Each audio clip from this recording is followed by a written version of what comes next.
글자를 프리즘 삼아 성장의 혼란과 깨달음을 비추고 이야기를 배삼아 가보지 못한 인생의 저편으로 건너갑니다. 이번에 나눌 오리지널 스토리는 다음과 같습니다. 결혼식 첫날 밤 제가 깊이 잠들었을 때 시댁 운전기사가 한밤중에 제 방으로 몰래 들어왔습니다.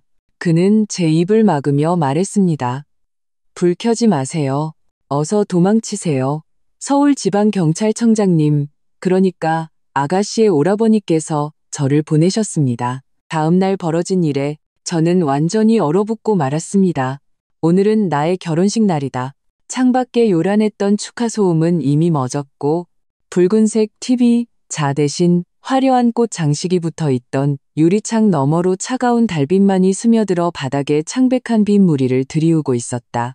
공기 중에는 아직 뷔페 음식의 기름진 냄새와 축포의 화약 냄새가 남아 신부 대기실을 가득 채웠던 값비싼 꽃향기와 뒤섞여 기이하면서도 달콤한 분위기를 자아내고 있었다. 나는 실크 잠옷을 입은 채 넓고 푹신한 신혼 침대에 누워 있었다. 곁에는 이미 코를 골며 잠든 남편 박도준이 있었다. 그는 오늘 술을 꽤 많이 마셨다. 붉게 달아오른 얼굴로 친구들의 성화에 못 이겨 나를 안고 몇 바퀴나 돌며 계속해서 속삭였다. 연주야, 내가 세상에서 가장 행복한 여자로 만들어줄게. 그때 그의 눈에 담긴 사랑과 자부심은 너무나도 진짜처럼 보였다. 하지만 이 적막한 호화로움 속에서 나는 지금 알 수 없는 불안감에 휩싸였다. 결혼 생활에 대한 막연한 두려움 때문은 아니었다. 나와 박도준은 2년간 연애했다. 그는 언제나 다정하고 사려 깊은 모범적인 남자친구였고 재벌가 집안 배경도 훌륭했다. 시부모님 될 분들도 겉으로는 내게 무척 상냥하셨다. 내 부모님은 일찍 돌아가셨고 10살 터울의 오빠 서진혁이 어릴 때부터 나를 키워주었다. 오빠는 현재 서울지방경찰청장이었다. 오빠는 처음에 박도준을 조금 의심했지만 여러 차례 알아본 뒤 결국 내 선택을 존중해 주었다. 다만 이상한 낌새가 느껴지면 즉시 자신에게 알리라고 몇 번이고 당부했다. 아마도 오빠의 지나치리 많지 신중한 걱정이 내게 옮았거나 혹은 박도준의 어머니, 그러니까 정교한 화장에 온화한 미소를 띤 나의 시어머니가 패백돼 내게 절을 받으며 눈띠에 스쳐 지나간 날카로운 시선이 나를 불편하게 만들었기 때문일 것이다. 뭐라 딱 꼬집어 말할 수는 없었지만 이 3층짜리 강남저택이 마치 정교한 황금 세 장 같다는 느낌이 들었다. 그리고 이제 막 그 안으로 들어온 카나리아인 나는 붉은 촛불이 다 타버린 이 깊은 밤에 첫 번째 한기를 느꼈다. 나는 억지로 눈을 감으며 스스로에게 되뇌었다. 쓸데없는 생각하지 마. 내일은 시댁 어른들께 다시 인사드려야 하고 수많은 친척들도 만나야 해. 피로감은 결국 헛된 상상을 이겼고 나는 깊은 잠에 빠져들었다. 얼마나 지났을까. 비몽사몽간에 나는 이상한 낌새를 느꼈다. 소리가 아니라 누군가 나를 지켜보는 듯한 느낌. 마치 차가운 뱀 한 마리가 소리 없이 내 피부 위를 기어오르는 것 같았다. 나는 소스라치게 놀라 깨어났고 심장이 미친 듯이 뛰었다. 어둠 속 웬 키 큰 검은 그림자가 내 침대 바로 옆에 서 있었다. 그의 숨결이 느껴질 만큼 가까운 거리였다. 나는 혼비백산하여 비명을 지르려 했다. 그러나 거친 손 하나가 번개처럼 날아와 내 입을 틀어막았다. 목구멍을 채 빠져나오지 못한 비명은 그 손에 의해 속으로 꿀꺽 삼켜졌다. 나는 필사적으로 몸부림쳤다. 공포가 차가운 얼음물처럼 순식간에 온몸을 잠식했다. 누구지? 박도준? 아니, 숨소리가 달라. 도둑? 강도? 아니면 이 재벌가의 더러운 음모? 신혼 첫날 밤, 신부가. 수많은 끔찍한 생각들이 머릿속에서 폭발했다. 서연주 아가씨, 소리내지 마세요. 절대 불 켜시면 안 됩니다. 극도로 낮게 억눌린 다급한 남자의 목소리가 귓가에 울렸다. 어디선가 들어본 목소리였다. 그의 손은 힘이 넘쳤지만 이상하게도 나를 아프게 하지는 않았다. 단지 내가 소리치지 못하게 막고 있을 뿐이었다. 나는 공포에 질려 눈을 크게 뜨고 희미한 달빛의 의지에 간신히 상대의 윤곽을 식별했다. 박씨 집안의 운전기사 김 기사님이었다. 평소 과묵하고 늘 고개를 숙이고 다니던 순박해 보이는 그 중년 남성. 그가 왜 여기에? 내 결혼식 첫날 밤, 내 침실에? 절망과 분노가 뒤섞여 나는 손톱으로 그의 손등을 핥히며 발길질을 해댔다. 김 기사님은 고통스러운 듯 숨을 들이마시더니 더욱 다급하고 낮은 목소리로 말했다. 아가씨, 진정하고 제 말 들으세요. 저는 서 청장님, 아가씨의 오라버니 서진혁 청장님께서 보내셨습니다. 지금 떠나지 않으면 늦습니다. 오빠라고? 나는 순간 몸부림을 멈췄다. 하지만 심장은 흉고를 부술듯이 더욱 세차게 뛰었다. 오빠가 보냈다고? 어떻게 된 거지? 김 기사님이 오빠 사람이었단 말인가? 시간이 없습니다. 짧게 말씀드리겠습니다. 김 기사님의 숨결이 내 귓가에 닿았다. 그의 말은 총알처럼 빨랐다. 박 씨 집안이 아가씨와 결혼한 건 박도준 씨가 아가씨를 사랑해서가 아닙니다. 이건 함정입니다. 박 회장 내 사업이 큰 문제에 부딪혔습니다. 자금줄이 막히고 조폭까지 연루되어 곧 무너질 겁니다. 그들은 아가씨 오라버니의 지위를 노린 겁니다. 아가씨를 이용해 오라버니를 올가매고 심지어는 자신들의 뒤를 봐주도록 협박하려는 속셈입니다. 오늘 밤 그들이 아가씨에게 손을 쓸지도 모릅니다. 아가씨의 사고나 부정을 위장한 증거를 만들어서 청장님을 협박할 겁니다. 나는 벼락이라도 맞은 듯 온몸이 차갑게 식었다. 김 기사님의 말 한마디 한마디가 얼음 송곳이 되어 내 심장을 후벼 팠다. 박도준의 2년간의 다정함은 거짓이었고 시부모님의 상냥함은 연기였다. 이 막대한 비용이 들어간 세간의 주목을 받은 결혼은 처음부터 끝까지 나를 이용해 오빠를 공격하려는 치밀하게 계획된 음모였다. 아니야, 믿을 수 없어. 이건 너무 황당하잖아. 하지만 김 기사님은 오빠가 보낸 사람이다. 오빠는 절대 근거 없이 움직이는 사람이 아니었다. 그의 이전의 의심들이 지금 파도처럼 내 머릿속으로 밀려왔다.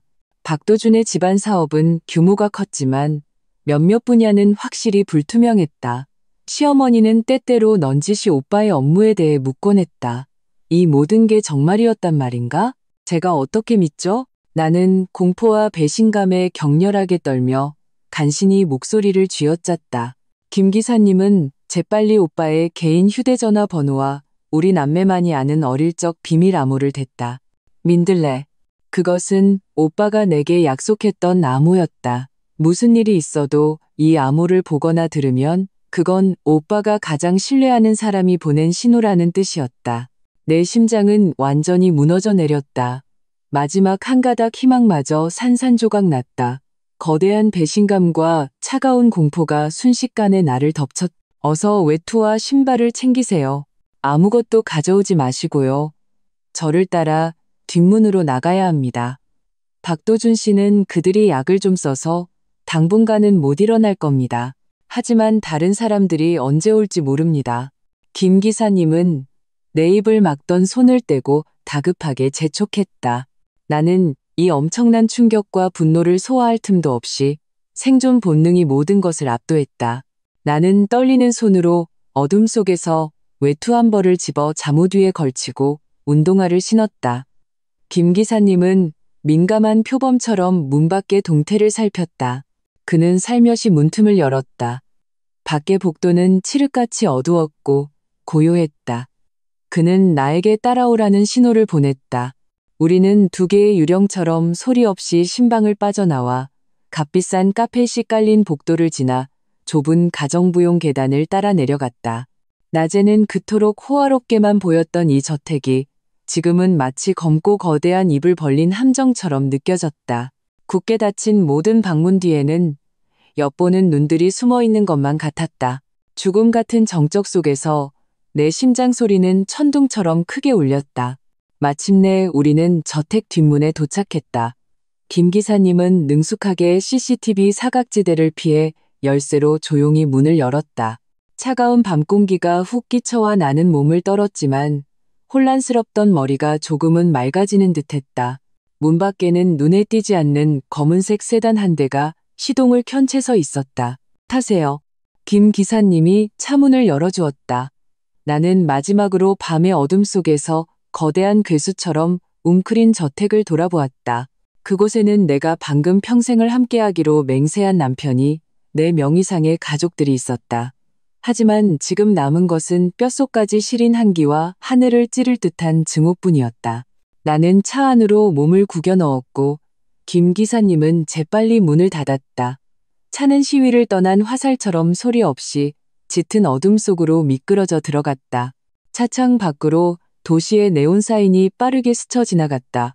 나는 뒷좌석에 몸을 웅크린 채 외투를 단단히 여몄다. 몸은 여전히 통제 불능 상태로 떨리고 있었다. 뒤늦게 눈물이 터져 나왔다. 슬픔 때문이 아니었다. 극한의 공포와 분노, 그리고 우롱당한 치욕 때문이었다. 박도준, 그리고 박씨 집안. 감히 나한테 이런 짓을 해? 감히 내 오빠를 건드려? 나는 눈물을 닦았다. 눈에는 서늘한 살기가 스쳤다. 이 원수는 반드시 갚아주겠어. 내일 당신들이 이 연극을 어떻게 이어갈지 똑똑히 지켜볼 테다. 김 기사님, 내 목소리는 울음과 긴장으로 쉬어 있었지만 한 가닥 결의가 담겨 있었다. 오빠는 지금 어디에 계세요? 우리는 이제 어떻게 해야 하죠? 김 기사님은 백미러로 나를 흘끗 보았다. 그의 눈빛에는 동정과 칭찬이 섞여 있었다. 청장님께서는 안전한 곳에서 아가씨를 기다리고 계십니다. 모든 계획을 세워두셨습니다. 아가씨, 걱정 마십시오. 청장님께서 계시는 한 박씨 집안은 아무것도 할 수 없습니다. 일단 좀 쉬십시오. 날이 밝으면 아주 재미있는 구경을 하게 될 겁니다. 차가 새벽에 텅 빈 거리를 질주했다. 창밖의 풍경은 고요한 저택가에서 점차 첫 차와 환경미화원들이 나타나기 시작하는 도심의 간선도로로 바뀌었다. 네온사인은 꺼지고 그 자리를 대신한 차가운 새벽빛이 고층 빌딩들의 잿빛 윤곽을 입혔다. 나는 뒷좌석에 웅크리고 있었다. 처음의 극한 공포는 서서히 가라앉았지만 더 깊고 뼛속까지 시린 한기가 뼈마디 사이에서 스며 나왔다. 몸은 더 이상 격렬하게 떨리지 않았지만 심장은 보이지 않는 손에 꽉 쥐어진 듯 뛸 때마다 묵직한 통증을 동반했다. 2년, 꼬박 2년이었다. 박도준의 그 사랑 넘치는 듯했던 얼굴, 그 숱한 사랑의 맹세, 그 세심한 배려들, 심지어 오늘 결혼식에서 내게 반지를 끼워주며 붉어졌던 그의 눈시울까지 전부 연기였단 말인가? 만약 그게 사실이라면 그 연기는 얼마나 정교하며 그 속셈은 얼마나 깊은 것인가?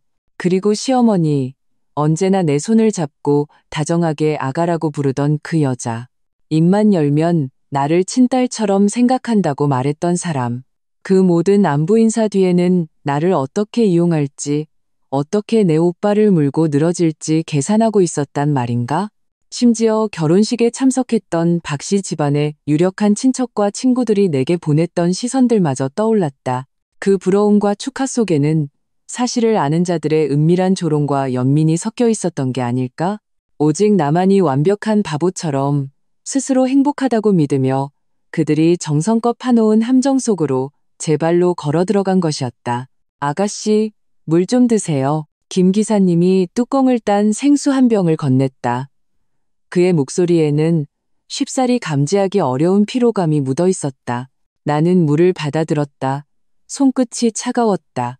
기사님, 오빠 곁에 계신 지는 얼마나 되셨어요? 나는 이 믿기지 않는 모든 것이 현실임을 확인하기 위해 주의를 분산시키기 위해 말을 해야만 했다. 김 기사님은 백미러로 나를 보았다. 그의 눈빛은 침착했다. 한 7, 8년 됐습니다. 예전엔 청장님과 형사팀에 같이 있었습니다. 부상을 입고 내근직으로 옮겼다가 청장님께서 믿을 만한 사람이 필요하다고 하셔서 오게 됐습니다. 오빠는 가장 신뢰하는 신복을 박씨 집안의 운전기사로 심어두었다. 이는 오빠가 박씨 집안에 대해 품은 의심이 겉으로 드러낸 것보다 훨씬 깊었음을 의미했다.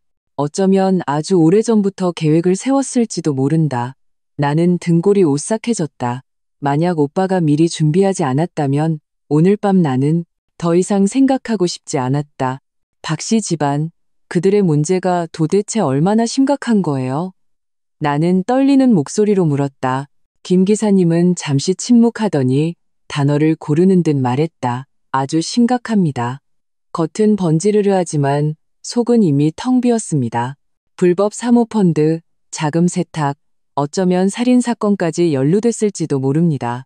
그들은 급하게 보호막을 찾고 있었고 서 청장님의 지위와 아가씨와 청장님의 관계가 가장 확실한 방법이라고 생각한 거죠.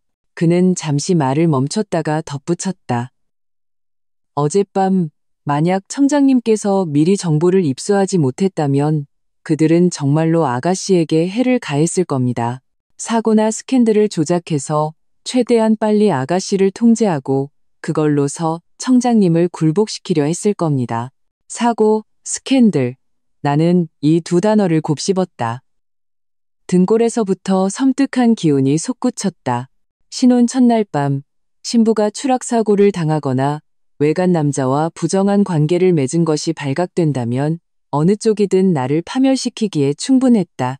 또한 내 오빠를 극도로 수동적인, 심지어는 약점을 잡힌 처지로 몰아넣을 수 있었다. 얼마나 악독한 생각인가. 차는 마침내 평범해 보이는 낡은 빌라촌으로 들어서 한 건물 앞에 멈췄다.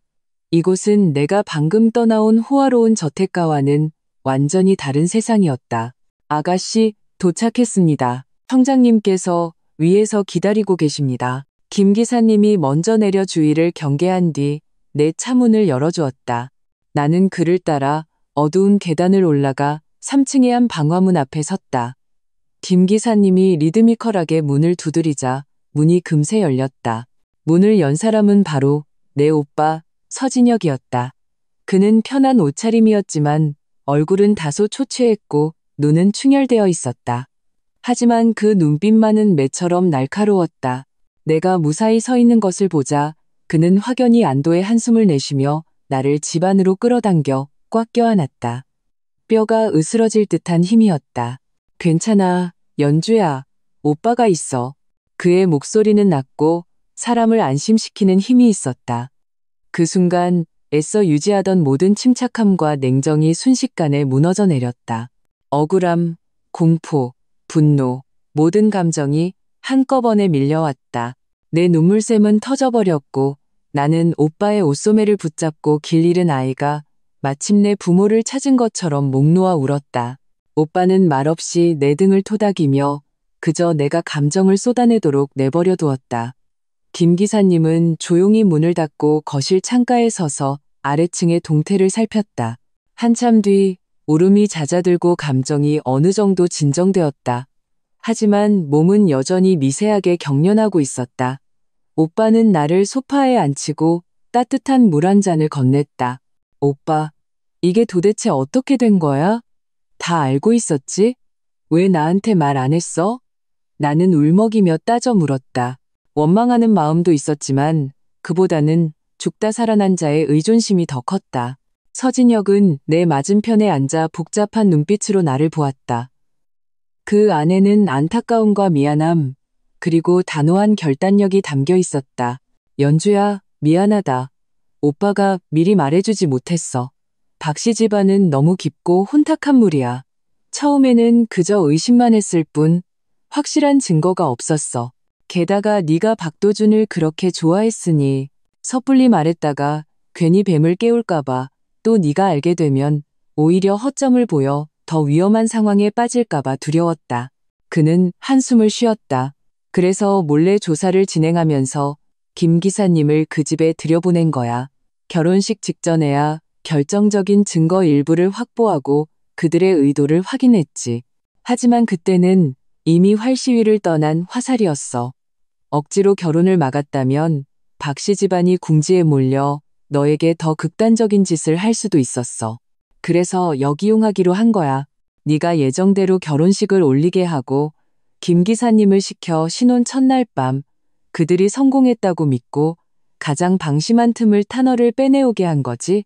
역이용했다고? 나는 오빠의 치밀함과 냉정함에 놀라면서도 한편으론 서늘함을 느꼈다. 나도 그 계획의 일부 미끼가 되었던 것이다. 물론 나를 보호하기 위한 목적이었지만 오빠, 그들이 나한테 정확히 뭘 하려고 했던 거야? 김 기사님 말로는 신혼 첫날 밤에 손을 쓰려고 했다던데. 서진혁의 얼굴이 순간 싸늘하게 굳었다. 그의 눈에 살기가 스쳤다. 우리가 일부 정보를 가로챘어. 김 기사님이 집안에서 들은 조각 정보들과 종합해보면 그들은 네가 잠든 후에 자기들이 매수한 남자를 내 방에 들여보내 불륜 현장을 조작하려 했던 것 같아. 그리고 박도준이 때마침 사람들을 데리고 들이닥치는 거지. 증거가 명백하니 네가 아무리 변명해도 소용없었을 거야. 박 씨 집안은 그걸 빌미로 한편으로는 너를 통제하고 다른 한편으로는 집안 망신을 시키지 않겠다는 명분으로 나를 압박해서 자기들 사업 문제를 해결하고 심지어는 자기들 불법 행위에 가담시키려 했을 거다. 내 얼굴은 순식간에 잿빛이 되었다. 마음의 준비를 하고 있었지만 이 구체적이고 악독한 계획을 직접 들으니 얼음구덩이에 빠진 것 같았다. 신혼 첫날 밤 신부가 간통 현장에서 잡힌다.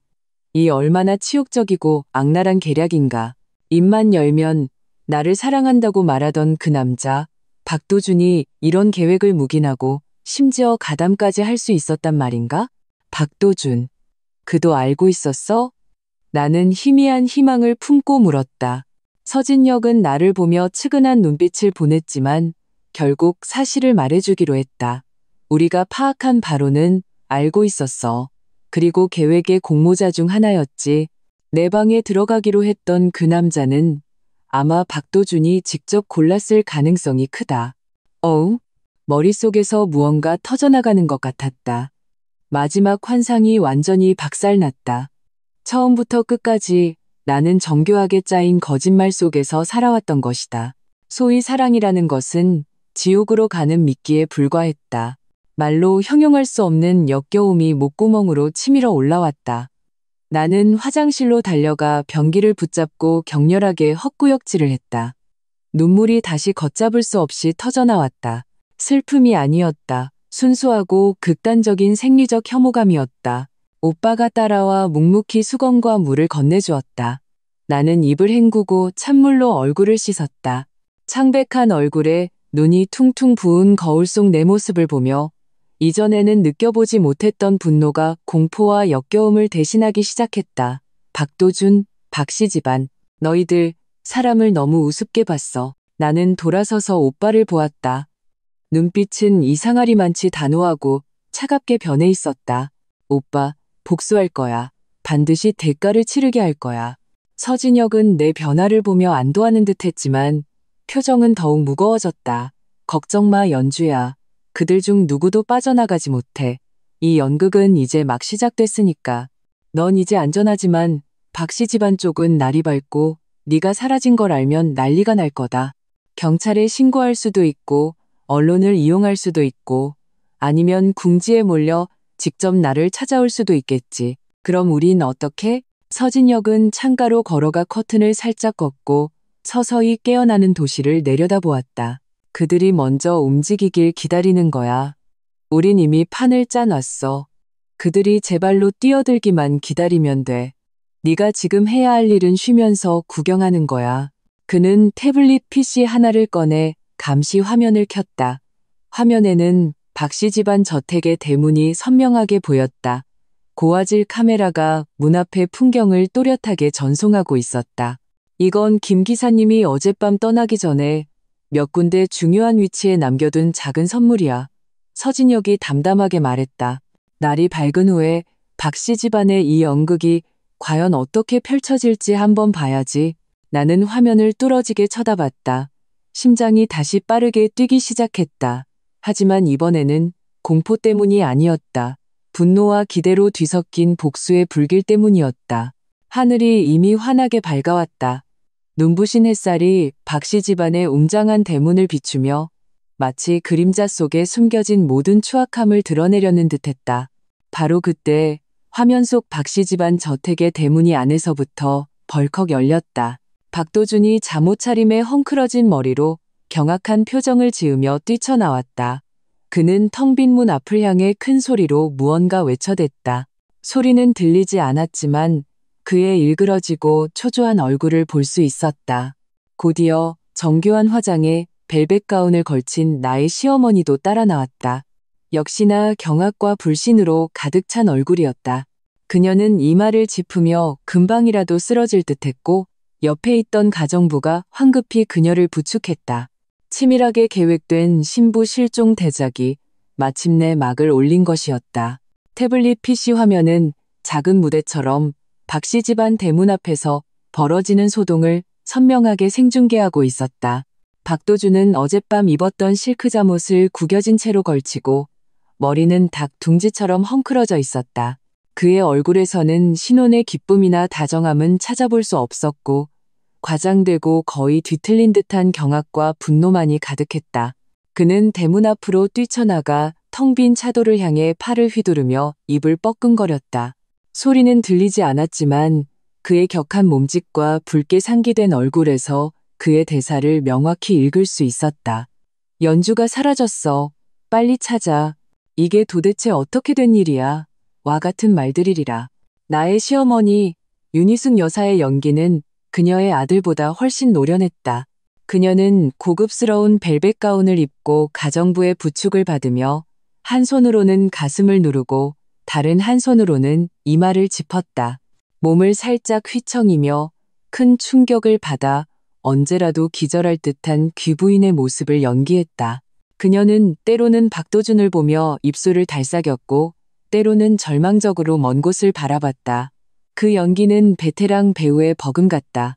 만약 내가 방금 그 지옥 같은 곳에서 탈출하지 않았더라면, 만약 오빠에게서 그들의 악독한 계획을 직접 듣지 않았더라면, 나 역시 그들의 이 신부를 잃은 비통함을 연기하는 멜로드라마에 속아 넘어갔을지도 모른다. 속에서 다시 한번 역겨움이 치밀어 올랐지만 이번에는 억지로 눌러 참았다. 차가운 분노와 상대를 내려다보는 듯한 심사관의 감정만이 남았다. 그 화려한 껍데기를 벗겨내니 그 안은 이토록 추악한 계산과 연기로 가득 차 있었구나. 연기력이 형편없군. 감정 전달도 부족하고 오빠 서진혁이 어느새 의자를 가져와 내 옆에 앉아 차분하게 평했다. 그의 말투에는 조롱이 섞여 있었다. 갑자기 계획에 큰 차질이 생기니 제대로 연기할 정신도 없나 보군. 이제 저 사람들 어떻게 할까? 나는 화면을 응시하며 물었다. 원래 계획대로라면 지금쯤 간통 현장을 덮치고 너를 통제한 다음 내게 전화해서 울며불며 나를 끌어들이려 했겠지. 서진혁은 손가락으로 화면 속 박도준을 가리켰다. 하지만 지금은 간부와 음부가 모두 사라졌으니 연극을 계속할 수가 없어진 거야. 그들은 먼저 네가 정말로 스스로 도망친 건지 아니면 다른 사고가 생긴 건지 확인해야 할 거야. 그리고 상황을 수습해야겠지. 내 실종 소식이 너무 일찍 새어나가면 외부의 의심을 사서 계획이 틀어질 테니까. 역시나 화면 속에서 박도준과 윤희숙은 한동안 연기를 하더니 무언가 합의에 이른 듯했다. 박도준은 애써 침착한 척 잠옷을 정돈했지만 불안하게 주위를 두리번거리는 눈빛은 그의 내면의 혼란을 드러냈다. 윤희숙은 옆에 있던 가정부에게 몇 마디 지시했고 그 가정부는 서둘러 저택 안으로 뛰어들어갔다. 잠시 후 경비원 복장을 한 남자 몇 명과 집사나 신복으로 보이는 두 사람이 문 앞으로 모여들었다. 박도준은 팔을 휘두르며 격앙된 목소리로 무언가 말했고 명백히 명령을 내리고 있었다. 몇몇은 흩어져 저택 정원에서 신용뿐인 수색을 시작했고 다른 몇몇은 차고 쪽으로 빠르게 걸어갔다. 아마 차를 몰고 나를 찾으러 나갈 준비를 하는 것이리라. 내부를 단속하면서 동시에 적극적으로 찾는 신용을 하는 거지. 오빠가 설명했다. 하지만 대대적으로 하지는 못할 거야. 더더욱 경찰에 바로 신고하지는 못해. 신고하는 순간 모든 것이 자신들의 통제를 벗어나게 되니까 경찰이 개입하면 그들이 숨기고 싶어하는 많은 것들이 드러날 수 있거든. 그럼 우리는 그냥 이렇게 보고만 있어? 나는 다급하게 물었다. 박도준의 그 위선적인 얼굴을 생각하면 당장이라도 달려가 그의 가면을 벗겨버리고 싶었다. 서두르지 마, 연주야. 오빠가 침착하게 말했다. 저들이 먼저 움직이게도. 움직일수록 허점은 더 많이 드러날 거야. 지금은 우리가 주도권을 쥐고 있어. 저들은 밝은 곳에, 우리는 어두운 곳에 있지. 김 기사님이 가져온 저 USB에는 최근 몇 달간 박 씨 집안의 중요한 대화 녹음 파일이 들어있어. 비록 그들을 단번에 무너뜨릴 직접적인 증거는 아니지만 그들의 전체 계획을 파악하고 미리 대비하기에는 충분해. 그는 작은 USB 메모리를 내 앞에서 흔들어 보였다. 더 중요한 건 우리에게 시간이 필요하다는 거야. 지능범죄수사대와 강력팀 동료들이 김 기사님이 제공한 단서를 토대로 박 씨 집안 회사의 장부와 자금 흐름을 긴급히 분석하며 불법 자금 조달과 자금 세탁의 명확한 증거를 찾고 있어. 그리고 사이버 안전과 동료들은 박 씨 집안 및 그들과 밀접하게 연관된 인물들의 통신을 감시하며 자산 은닉이나 증거 인멸을 막고 있지. 나는 오빠의 계획을 이해했다. 이것은 단순히 내 개인적인 원한이 아니라 박 씨 집안의 범죄 사슬을 끊기 위한 소탕 작전이었다. 나의 탈출은 박 씨 집안의 계획을 어그러뜨리고 오빠에게 귀중한 시간을 벌어준 셈이었다. 내 방에 들어오기로 했던 그 남자는? 나는 망설이다가 결국 물었다. 어젯밤 일어날 뻔했던 일을 생각하면 여전히 소름이 돋았다. 서진혁의 눈빛이 순간 차갑게 변했다. 그 남자는 김 기사님이 일부러 들여보낸 연막탄이야. 우리 사람이기도 하고. 나는 깜짝 놀랐다. 우리 사람이라고? 믿을 만한 정보원이지. 오빠의 입가에 냉소가 어렸다. 박도준은 자기가 통제할 수 있다고 생각하는 양아치 하나를 끌어들여 일을 시키려 했지만 그놈이 이미 우리에게 포섭된 줄은 몰랐을 거야. 김 기사님이 어젯밤 너를 빼낸 후에 그 정보원도 계획대로 사라졌어. 이제 박도준은 너를 못 찾는 것은 물론 자기가 매수한 간부까지 사라졌으니 내부에서 서로 의심하며 난리가 날 거다. 아마 박도준은 지금 네가 정말 도망쳤을까봐 두려워하면서도 그 정보원이 우리 손에 넘어갔거나 혹은 자기들 내부의 누군가에게 제거당했을까봐 더 불안해하고 있을걸. 대단하다. 정말 대단해. 나는 오빠의 치밀한 계획에 감탄하지 않을 수 없었다. 모든 수를 박 씨 집안보다 한 발 앞서 읽고 그들이 스스로 짠 그물에 걸려들게 만들었다.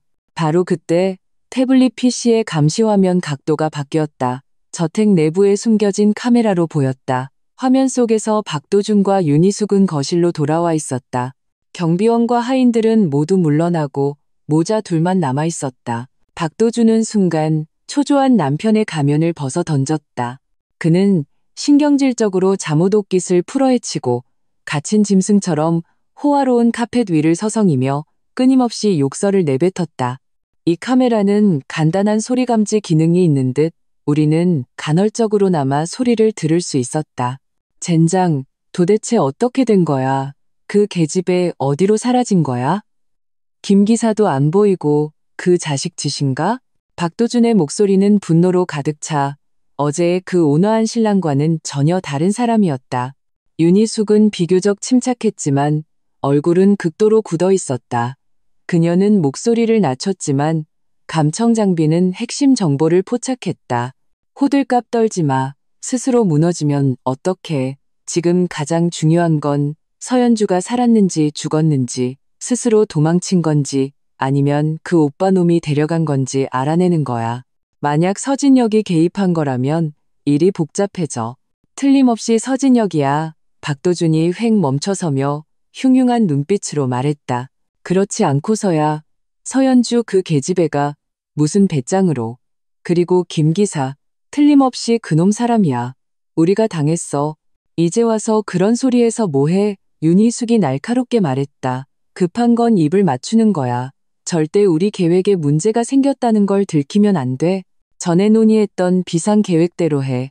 외부에는 서연주가 혼전 우울증이나 무슨 충격을 받아서 잠시 집을 나간 거라고 해. 우리가 지금 최선을 다해 찾고 있다고 하고. 그녀는 박도준 곁으로 다가가 목소리를 더욱 낮췄지만 그 말 속의 악독함은 선명하게 전달되었다. 민철이 아마도 그 정보원의 가명인 듯도 연락이 안 돼. 내 생각엔 서진혁이 사람을 시켜 그를 잡고 있는 게 아닐까 싶어. 만약 그렇다면 서진혁 손에 우리 약점이 잡힌 거야. 우리는 최대한 빨리 서연주를 찾거나 아니면 아예 당신 아버지랑 외삼촌하고 상의해서 선수를 쳐야 해. 다른 방법을 써서라도 서진혁이 그 동생을 내놓게 만들어야지. 박도준의 눈빛이 흔들렸다. 그는 망설이는 듯했다. 서진혁을 직접 건드린다고? 그는 경찰청장이야. 경찰청장이면 뭐 어때? 윤희숙의 얼굴에 잔인한 빛이 떠올랐다. 잘만 처리하면 그를 사고로 순직하게 만들거나 병으로 죽게 하는 것도 불가능한 일은 아니야. 그가 우리 약점을 쥐고 우리 박씨 집안을 벼랑 끝으로 몰게 둘 수는 없잖아. 우리 뒤에도 사람이 있다는 걸 잊지 마. 그들 모자가 아무렇지도 않게 나누는 대화, 특히 그들이 내 오빠를 해치려는 악독한 계획을 듣고 나는 너무 화가 나 온몸이 떨렸고 손톱이 손바닥을 파고들었다. 서진혁이 가볍게 내 어깨를 토닥이며 진정하라고 신호했다. 그의 얼굴에는 놀라움이나 공포의 기색이 전혀 없었다. 오히려 사냥꾼이 사냥감이 마침내 함정에 빠진 것을 보는 듯한 침착함이 깃들어 있었다. 들었지, 연주야? 오빠의 목소리는 파도 한 점 없이 평온했다. 저게 저들의 진짜 모습이야. 궁지에 몰린 거지. 저럴수록 더 빨리 무너질 거야.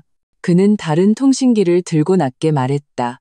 목표 위협 의도 확인, 플랜 B 실행, 관련 인물, 특히 그들이 언급한 아버지와 외삼촌 및 그들이 접촉할 가능성이 있는 배후 인물에 대한 감시 강화, 모든 단계가 통제하에 있도록 할 것. 통신기를 내려놓고 오빠는 나를 보았다. 눈빛이 날카로웠다. 자, 저들이 좀 더 연기하게 놔두자. 연주야, 넌 좀 쉬면서 뭐 좀 먹어. 오늘은 아주 긴 하루가 될 거야. 내 생각엔 얼마 안 가서 박씨 집안의 사람 찾기 연극이 우리에게까지 닿을 것 같구나. 나는 고개를 끄덕이며 억지로 냉정을 되찾았다. 분노는 문제를 해결할 수 없다. 오직 냉정해야만 저 광대들이 스스로 판무덤으로 걸어 들어가는 꼴을 지켜볼 수 있다. 나는 오빠가 준비해준 우유와 빵을 들었다. 맛도 느끼지 못한 채 먹으며 눈은 시종일관 감시 화면에서 떼지 않았다. 화면 속에서 박도준과 윤희숙은 무언가 합의에 이른 듯했다. 박도준이 휴대폰을 들고 전화를 걸기 시작했다. 그의 표정은 비통하고 초조하게 변했다. 마치 정말로 실종된 신혼 아내 때문에 가슴이 찢어지는 듯했다. 나는 기계적으로 빵을 삼켰다. 우유는 맹물처럼 아무 맛도 나지 않았다.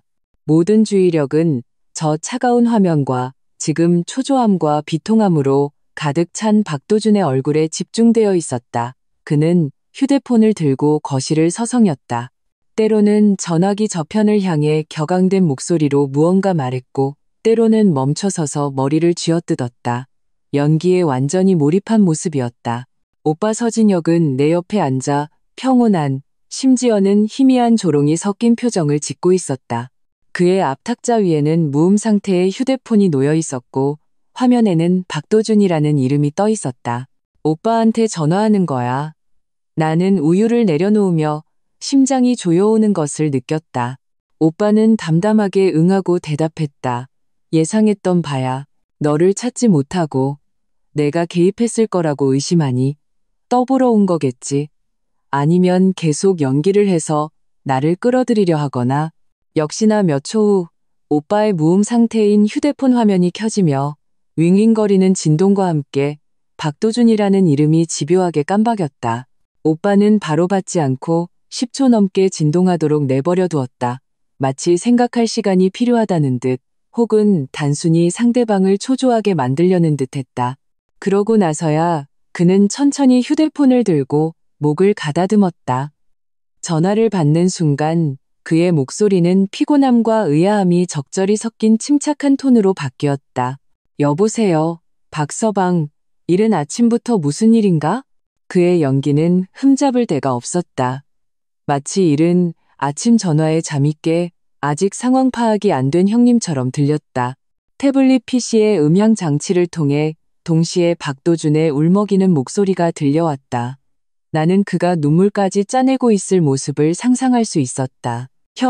형님, 큰일 났어요. 연주가 없어졌어요.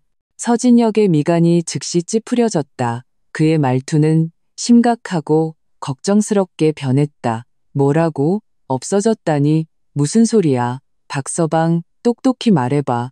혹시 싸웠나? 그는 일부러 박도준이 연기할 판을 깔아주며 유도했다. 아니에요, 형님. 안 싸웠어요. 어제까지만 해도 좋았는데. 박도준의 목소리는 억울함과 당황함으로 가득 찼다. 그냥 아침에 일어나 보니 옆자리가 비어 있었어요. 온 집안을 다 뒤졌는데 찾을 수가 없어요. 휴대폰, 가방, 신분증 다 있는데 사람만 사라졌어요. 저 너무 걱정돼요. 무슨 사고라도 당한 건 아닐까요? 아니면 혹시 후회해서 그냥 떠나버린 건 아닐까요? 그가 책임까지 내게 떠넘기려는 것을 듣고 나는 화가 나 손에 든 컵을 부술 뻔했다. 파렴치하다.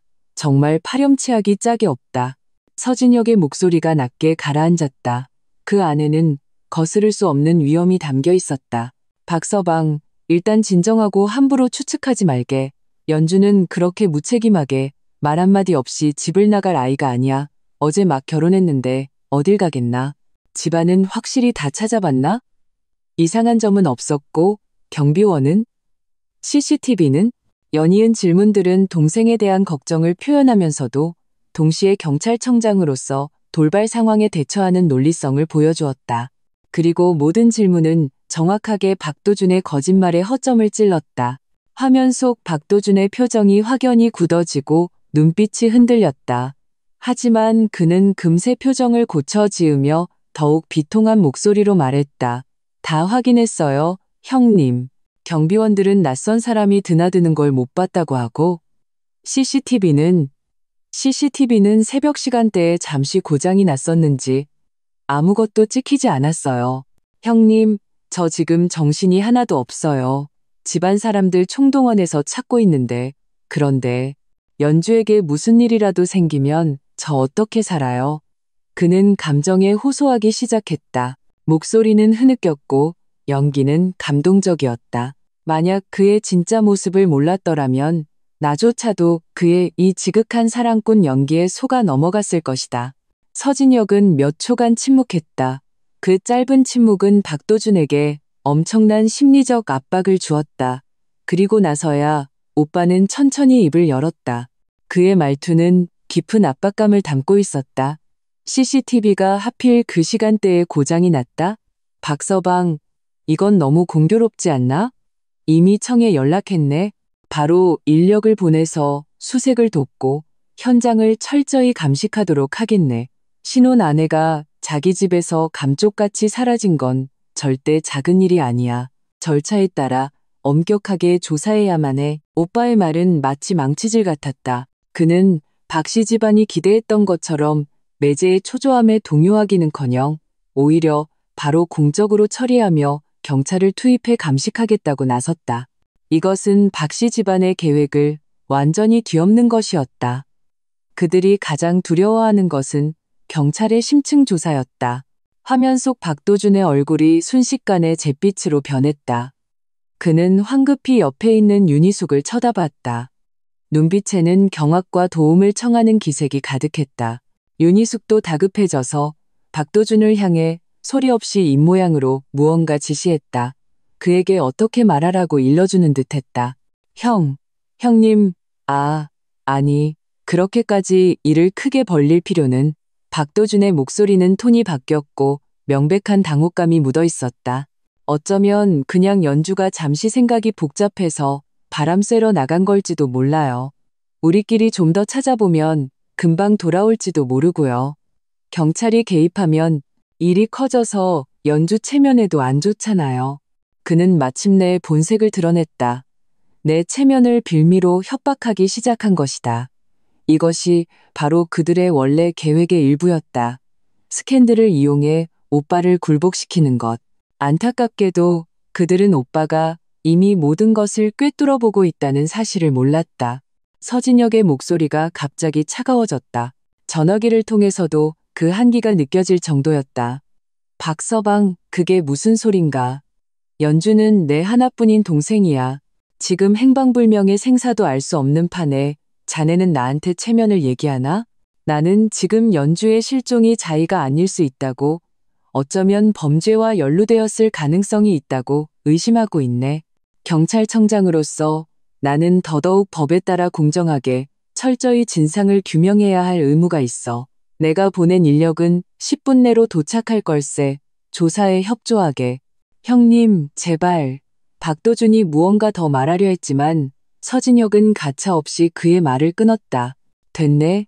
나는 수색과 조사 작업을 지시해야 하니 소식 있으면 바로 연락하게. 그는 말을 마치자마자 바로 전화를 끊었다. 단호하고 깔끔했다. 화면 속 박도준은 전화기에서 들려오는 뚜뚜 소리를 들으며 완전히 넋이 나간 채 휴대폰을 든 채로 멍하니 서 있었다. 윤희숙이 달려들어 휴대폰을 빼앗아 다시 전화를 걸려는 듯했지만 결국 분노에 차 휴대폰을 소파에 내던졌다. 끝났어. 어머니, 서진혁, 그 자식 전혀 안 먹혀. 경찰을 보내서 조사하겠대. 박도준이 무너진 듯 소리쳤다. 더 이상 위장된 침착함을 유지할 수 없었다. 호들갑 떨지 마. 윤희숙은 얼굴이 잿빛이 되었지만 억지로 침착함을 유지했다. 조사하라면 하라지. 우리는 아무 증거도 남기지 않았어. 그 민철이 놈도 찾을 수 없고 증거가 없는데 서진혁이 우리를 어쩔 건데 지금 중요한 건 서연주를 찾는 거야. 살았든 죽었든 시체라도 찾아야 해. 그 애만 우리 손에 있으면 서진혁도 함부로 못해. 하지만 어디서 찾아요? 단서가 하나도 없는데.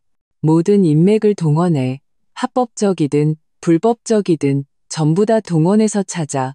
멀쩡한 사람이 하늘로 솟았겠어. 땅으로 꺼졌겠어. 내가 못 찾을 것 같아? 윤희숙의 눈빛이 극도로 사나워졌다. 그리고 당장 당신 아버지랑 외삼촌한테 연락해. 상황을 알려드려. 서진혁이 우리랑 끝장을 보려는 모양이니 우리도 준비를 해야 해. 화면 속에서 처음의 당황스러움을 거쳐 점차 흉악한 본색을 드러내는 모자의 모습을 보며 나는 등골이 서늘해졌다. 그들의 악랄함은 내 상상을 초월했다. 자신들을 지키기 위해서라면 무슨 짓이든 할 수 있는 자들이었다. 오빠는 전화를 내려놓았다. 얼굴에는 안도감 대신 오히려 더 무거운 표정이 서려 있었다. 저들이 두려워하고 조급해졌어. 오빠가 나를 보며 말했다. 궁지에 몰린 쥐는 고양이를 물지. 이제부터 저들은 너를 찾기 위해 더 극단적인 수단을 쓸 수도 있고 심지어는 나를 직접 공격할 수도 있어. 연주야, 내 안전이 최우선이야. 지금부터 이 안전가옥에서 절대 한 발짝도 나가면 안 돼. 나는 힘껏 고개를 끄덕였다. 알았어, 오빠. 그럼 오빠는? 저들이 오빠한테 해코지하면 어떡해? 오빠의 입가에 자신감 넘치면서도 서늘한 미소가 걸렸다. 걱정 마. 아직 나를 건드리진 못해. 내가 감히 판을 엎었다는 건 이길 자신이 있다는 뜻이니까. 박씨 집안에 보낸 인력은 표면적으로는 사람을 찾는 걸 돕는 거지만 실제로는 현장을 확보하고 압박을 가하면서 박씨 집안 핵심 인물들의 일거수일투족을 감시하기 위한 거야. 지능범죄수사대와 강력팀의 진척은 예상보다 빨라. 이미 박씨 그룹의 중대한 불법 자금 흐름에 대한 초기 증거를 확보했어. 사이버 안전과에서도 박도준의 아버지와 외삼촌이 몇몇 민감한 인물들과 빈번하게 접촉하는 것을 포착했고 그는 자리에서 일어나 창가로 걸어가 점차 활기를 띠는 도시를 내려다보았다. 폭풍이 몰려오고 있어. 하지만 바람의 방향은 우리가 쥐고 있지. 연주야, 준비해도 곧 네가 직접 나서서 이 연극에 가장 강력한 일격을 가해야 할 때가 올 거야. 나는 주먹을 꽉 쥐었다. 손톱이 살을 파고드는 미세한 통증이 나를 더욱 냉정하고 단호하게 만들었다. 나 준비됐어. 오빠 서진혁의 말은 강심제처럼 혼란스러웠던 내 마음을 점차 안정시켰다. 하지만 나는 안정이 방심을 의미하지 않는다는 것을 알았다.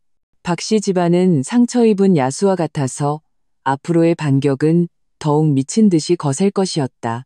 안전가옥의 커튼은 굳게 닫혀 있었고 오직 스크린의 빛만이 우리 얼굴을 비추고 있었다. 오빠 앞에는 복잡한 통신 인터페이스와 끊임없이 스크롤되는 데이터 스트림을 보여주는 장비가 하나 더 늘었다. 그는 때때로 여러 사람과 낮은 목소리로 통화하며 간결하고 명확한 지시를 내렸다. 지능범죄수사 1팀, 박씨그룹이 최근 3개월간 해외 컨설팅 회사로 보낸 자금 흐름을 집중 추적할 것, 명확한 계약서와 서비스 내용 증빙 자료 확보, 강력 2팀, 저택 내부에 숨겨진 카메라 신호 안정적으로 유지할 것, 특히 서재와 박도준의 침실, 그곳에서 대책을 논의할 가능성이 높다. 사이버 안전과 박상진 박도준의 아버지과 윤태식 박도준의 외삼촌의 모든 통신 채널을 감시할 것, 그들이 사용할 수 있는 비정상적인 암호화 방식 포함, 모든 지시는 마치 정교한 수수용 메스처럼 박씨 집안의 급소를 향했다. 나는 옆에 앉아 이 정보들을 소화하려 애썼다. 마음속에는 복수에 참여하는 쾌감과 함께 그 배후에 숨겨진 거대한 범죄 네트워크에 대한 경악이 교차했다. 박씨 집안이라는 호화로운 거함 밑에는 도대체 얼마나 많은 추악한 촉수들이 얽혀 있는 것일까? 오빠, 내가 할 수 있는 일은 없어? 나는 참지 못하고 물었다. 그저 보호받는 구경꾼이 되고 싶지 않았다. 서진혁은 스크린 앞에서 고개를 들어 나를 보았다. 그의 눈빛이 조금 부드러워졌다. 네가 지금 해야 할 가장 중요한 임무는 네 자신을 보호하고 냉정을 유지하는 거야. 하지만 그는 잠시 생각하더니 옆에 있던 노트북을 집어들었다. 그래도 괜찮다면 박도준과 교제하고 결혼을 준비하는 과정에서 이상하거나 비상식적이라고 생각했던 일이 있었는지 한번 떠올려봐. 예를 들어 그나 그의 가족들이 무심코 흘렸던 정보, 만났던 특별한 사람들, 심지어는 사소해 보이는 디테일까지. 나는 노트북을 받아들고 심호흡을 했다. 그리고 열심히 과거를 되짚어보기 시작했다. 처음에는 배신감에서 오는 분노와 역겨움 때문에 생각이 혼란스러웠다. 하지만 점차 나는 억지로 냉정을 되찾고 영화를 돌려보듯 지난 2년의 모든 순간을 한 장면 한 장면 곱씹었다. 연애의 눈이 멀어 무시했던 몇몇 디테일들이 서서히 떠올랐다. 박도준은 유난히 내 오빠의 업무, 특히 오빠가 맡았던 경제사건에 대해 관심이 많았다. 그는 늘 무심한 척 진행 상황을 묻거나 사건에 연루된 기업의 어려움에 대해 몇 마디 평을 하곤 했다. 그때는 내가 그저 형님을 걱정하는 줄로만 알았는데 지금 생각하니 그것은 명백한 떠보기와 정보 수집이었다. 또 한 번은 박도준과 그의 아버지 박상진이 서재에서 낮은 목소리로 다투는 것을 우연히 들었다. 어떤 프로젝트의 리스크 문제 때문인 것 같았다. 박상진은 박도준의 수단이 너무 무르다고 질책하며 서진혁 쪽을 빨리 해결하지 못하면 다 같이 끝장이라는 말을 했다. 당시 나는 그저 평범한 사업상 의견 충돌이라고 생각했는데 이제야 그 해결이라는 말에 얼마나 흉악한 의도가 담겨 있었는지 깨달았다. 그리고 시어머니 윤희숙, 그녀는 여러 번 좋은 뜻이라며 내가 결혼 후에 부모님이 남겨주신 낡은 아파트 한 채와 약간의 예금을 박씨 집안의 전문 자산관리팀에 맡겨 관리하라고 제안했다. 은행보다 수익률이 훨씬 높다면서. 나는 그때 번거롭고 싶지 않다는 이유로 거절했고 그녀는 약간 언짢아하는 듯했다. 지금 생각하니 그 아파트와 예금 역시 그들이 통제하려 했던 목표물 중 하나였을 것이다. 나는 이 기억들을 하나하나 기록했다. 비록 사소했지만 조각들을 맞춰보니 박씨 집안이 얼마나 치밀하게 단계적으로 음모를 꾸몄는지 그 윤곽이 드러났다. 한 줄 한 줄 쓸 때마다 박도준에 대한 증오는 깊어졌지만 마음은 점점 더 차갑고 단단해졌다. 아주 좋아. 이 정보들 아주 가치 있어. 오빠는 내 기록을 보고 눈빛이 날카로워졌다. 우리가 이미 확보한 증거들과 서로 맞아떨어지는군. 특히 내 개인 자산을 통제하려 했다는 점은 그들의 자금난이 얼마나 심각한지 그리고 그 의도가 얼마나 불순한지를 더욱 명확하게 증명해주지. 바로 그때 오빠 앞에 장비 하나에서 가벼운 알림음이 울렸다. 그는 즉시 창 하나를 열었고 기술적으로 처리되어 약간 불분명하지만 내용은 분간할 수 있는 녹음 파일이 흘러나왔다. 박씨 집안 서재에 숨겨진 장치에서 온 것이 분명했다. 먼저 박상진의 격앙된 목소리가 들렸다. 멍청한 놈. 여자 하나 제대로 못 지켜서. 이제 어쩔 거야. 다 된 밥에 재 뿌리고. 서진혁이 이미 경찰을 보냈어. 이건 우리랑 끝장을 보겠다는 거잖아. 이어서 윤희숙의 날카로운 목소리가 들렸다. 이제 와서 그런 소리에서 뭐해요? 중요한 건 서연주를 찾는 거예요. 그리고 그 민철이라는 놈은 도대체 어디 간 거야? 산 사람도 죽은 시체도 없고 난 아무래도 이상해요. 약간 음침한 중년 남성의 목소리, 아마 윤태식일 것이다. 다 끼어들었다. 매형, 누님, 지금 우리끼리 싸울 때가 아닙니다. 서진혁이 움직였다는 건 가만히 있지 않겠다는 뜻입니다. 우리는 최악의 상황을 대비해야 합니다. 회사의 핵심 장부와 그 특별한 거래 기록들 당장 옮기거나 폐기해야 합니다. 박상진, 옮긴다고? 어디로? 지금쯤이면 다 감시당하고 있을 텐데. 윤태식, 폐기해야죠. 즉시. 어떤 단서도 남기면 안 됩니다. 박상진, 그렇게 간단하지 않아. 일부는 전자데이터고 일부는 종이 문서야. 양도 많고 흩어져 있어서 시간이 필요해. 게다가 절대적으로 안전해야 해. 우리 쪽 장소에서 처리하면 안 돼. 믿을 만한 외부 장소를 찾아야 해. 박도준의 목소리가 공포에 질려 들려왔다. 아버지, 외삼촌. 그럼 우린 어떻게 해요? 서진혁이 우리를 다 잡아넣는 거 아니에요? 박상진이 악에 받친 목소리로 말했다. 감히 우리 박씨 집안이 그렇게 만만한 줄 알아. 그놈도 청에서 절대 권력자가 아니야. 우리 위에도 사람이 있다는 걸 잊지 마. 지금 중요한 건 버티는 거야. 한쪽으로는 경찰을 상대하고 다른 한쪽으로는 최대한 빨리 골칫거리들을 처리해야 해. 증거만 없으면 서진혁도 우리를 어쩔 수 없어. 녹음은 여기서 끊겼다. 아마 대화 장소를 옮겼거나 경계심을 높인 듯했다. 하지만 이 짧은 대화만으로도 박씨 집안 핵심부의 공포와 그들의 다음 행보가 드러났다. 바로 범죄 증거를 급히 인멸하려는 것. 오빠는 즉시 통신기를 들고 빠르게 말했다. 목표 증거 인멸 및 이동 계획 확인. 강력이 팀, 박씨그룹 본사, 박상진, 윤태식의 상용 거점 및 연관 가능성이 있는 제3의 장소에 대한 감시 범위 확대. 최근 비정상적인 차량 및 인원 출입 또는 전자신호 이상이 있는 장소를 집중 조사할 것. 지능범죄수사대, 증거 확보 속도 가속화, 필요시 강제 조치 신청하여 핵심 증거 유실 방지.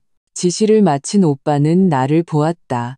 그의 눈에 냉정한 빛이 번뜩였다. 들었지? 저들이 당황했어. 증거인멸은 저들이 궁지에 몰렸을 때 쓰는 마지막 발악이야. 우리가 한 발 앞서거나 저들이 행동할 때 현장을 덮치기만 하면 박씨 집안은 완전히 끝장이야.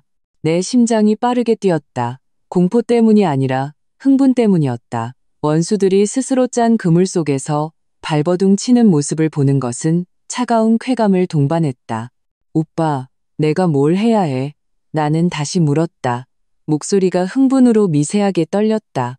서진혁은 나를 깊은 눈으로 바라보았다. 연주야, 넌 이미 많은 걸 했어.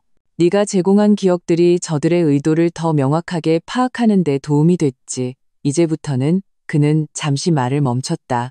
네가 용감하게 나서서 결정적인 순간에 저들에게 치명적인 일격을 가해야 할지도 몰라. 두렵니? 나는 오빠의 눈을 마주 보았다. 조금의 망설임도 없었다. 안 두려워. 저들이 응당한 처벌을 받는 걸 내 눈으로 직접 보지 못할까봐 두려울 뿐이야. 그 신혼밤에 도망쳐 나온 순간부터 순진하고 나약했던 서연주는 이미 죽었다. 지금의 나는 복수를 위해 태어난 전사였다.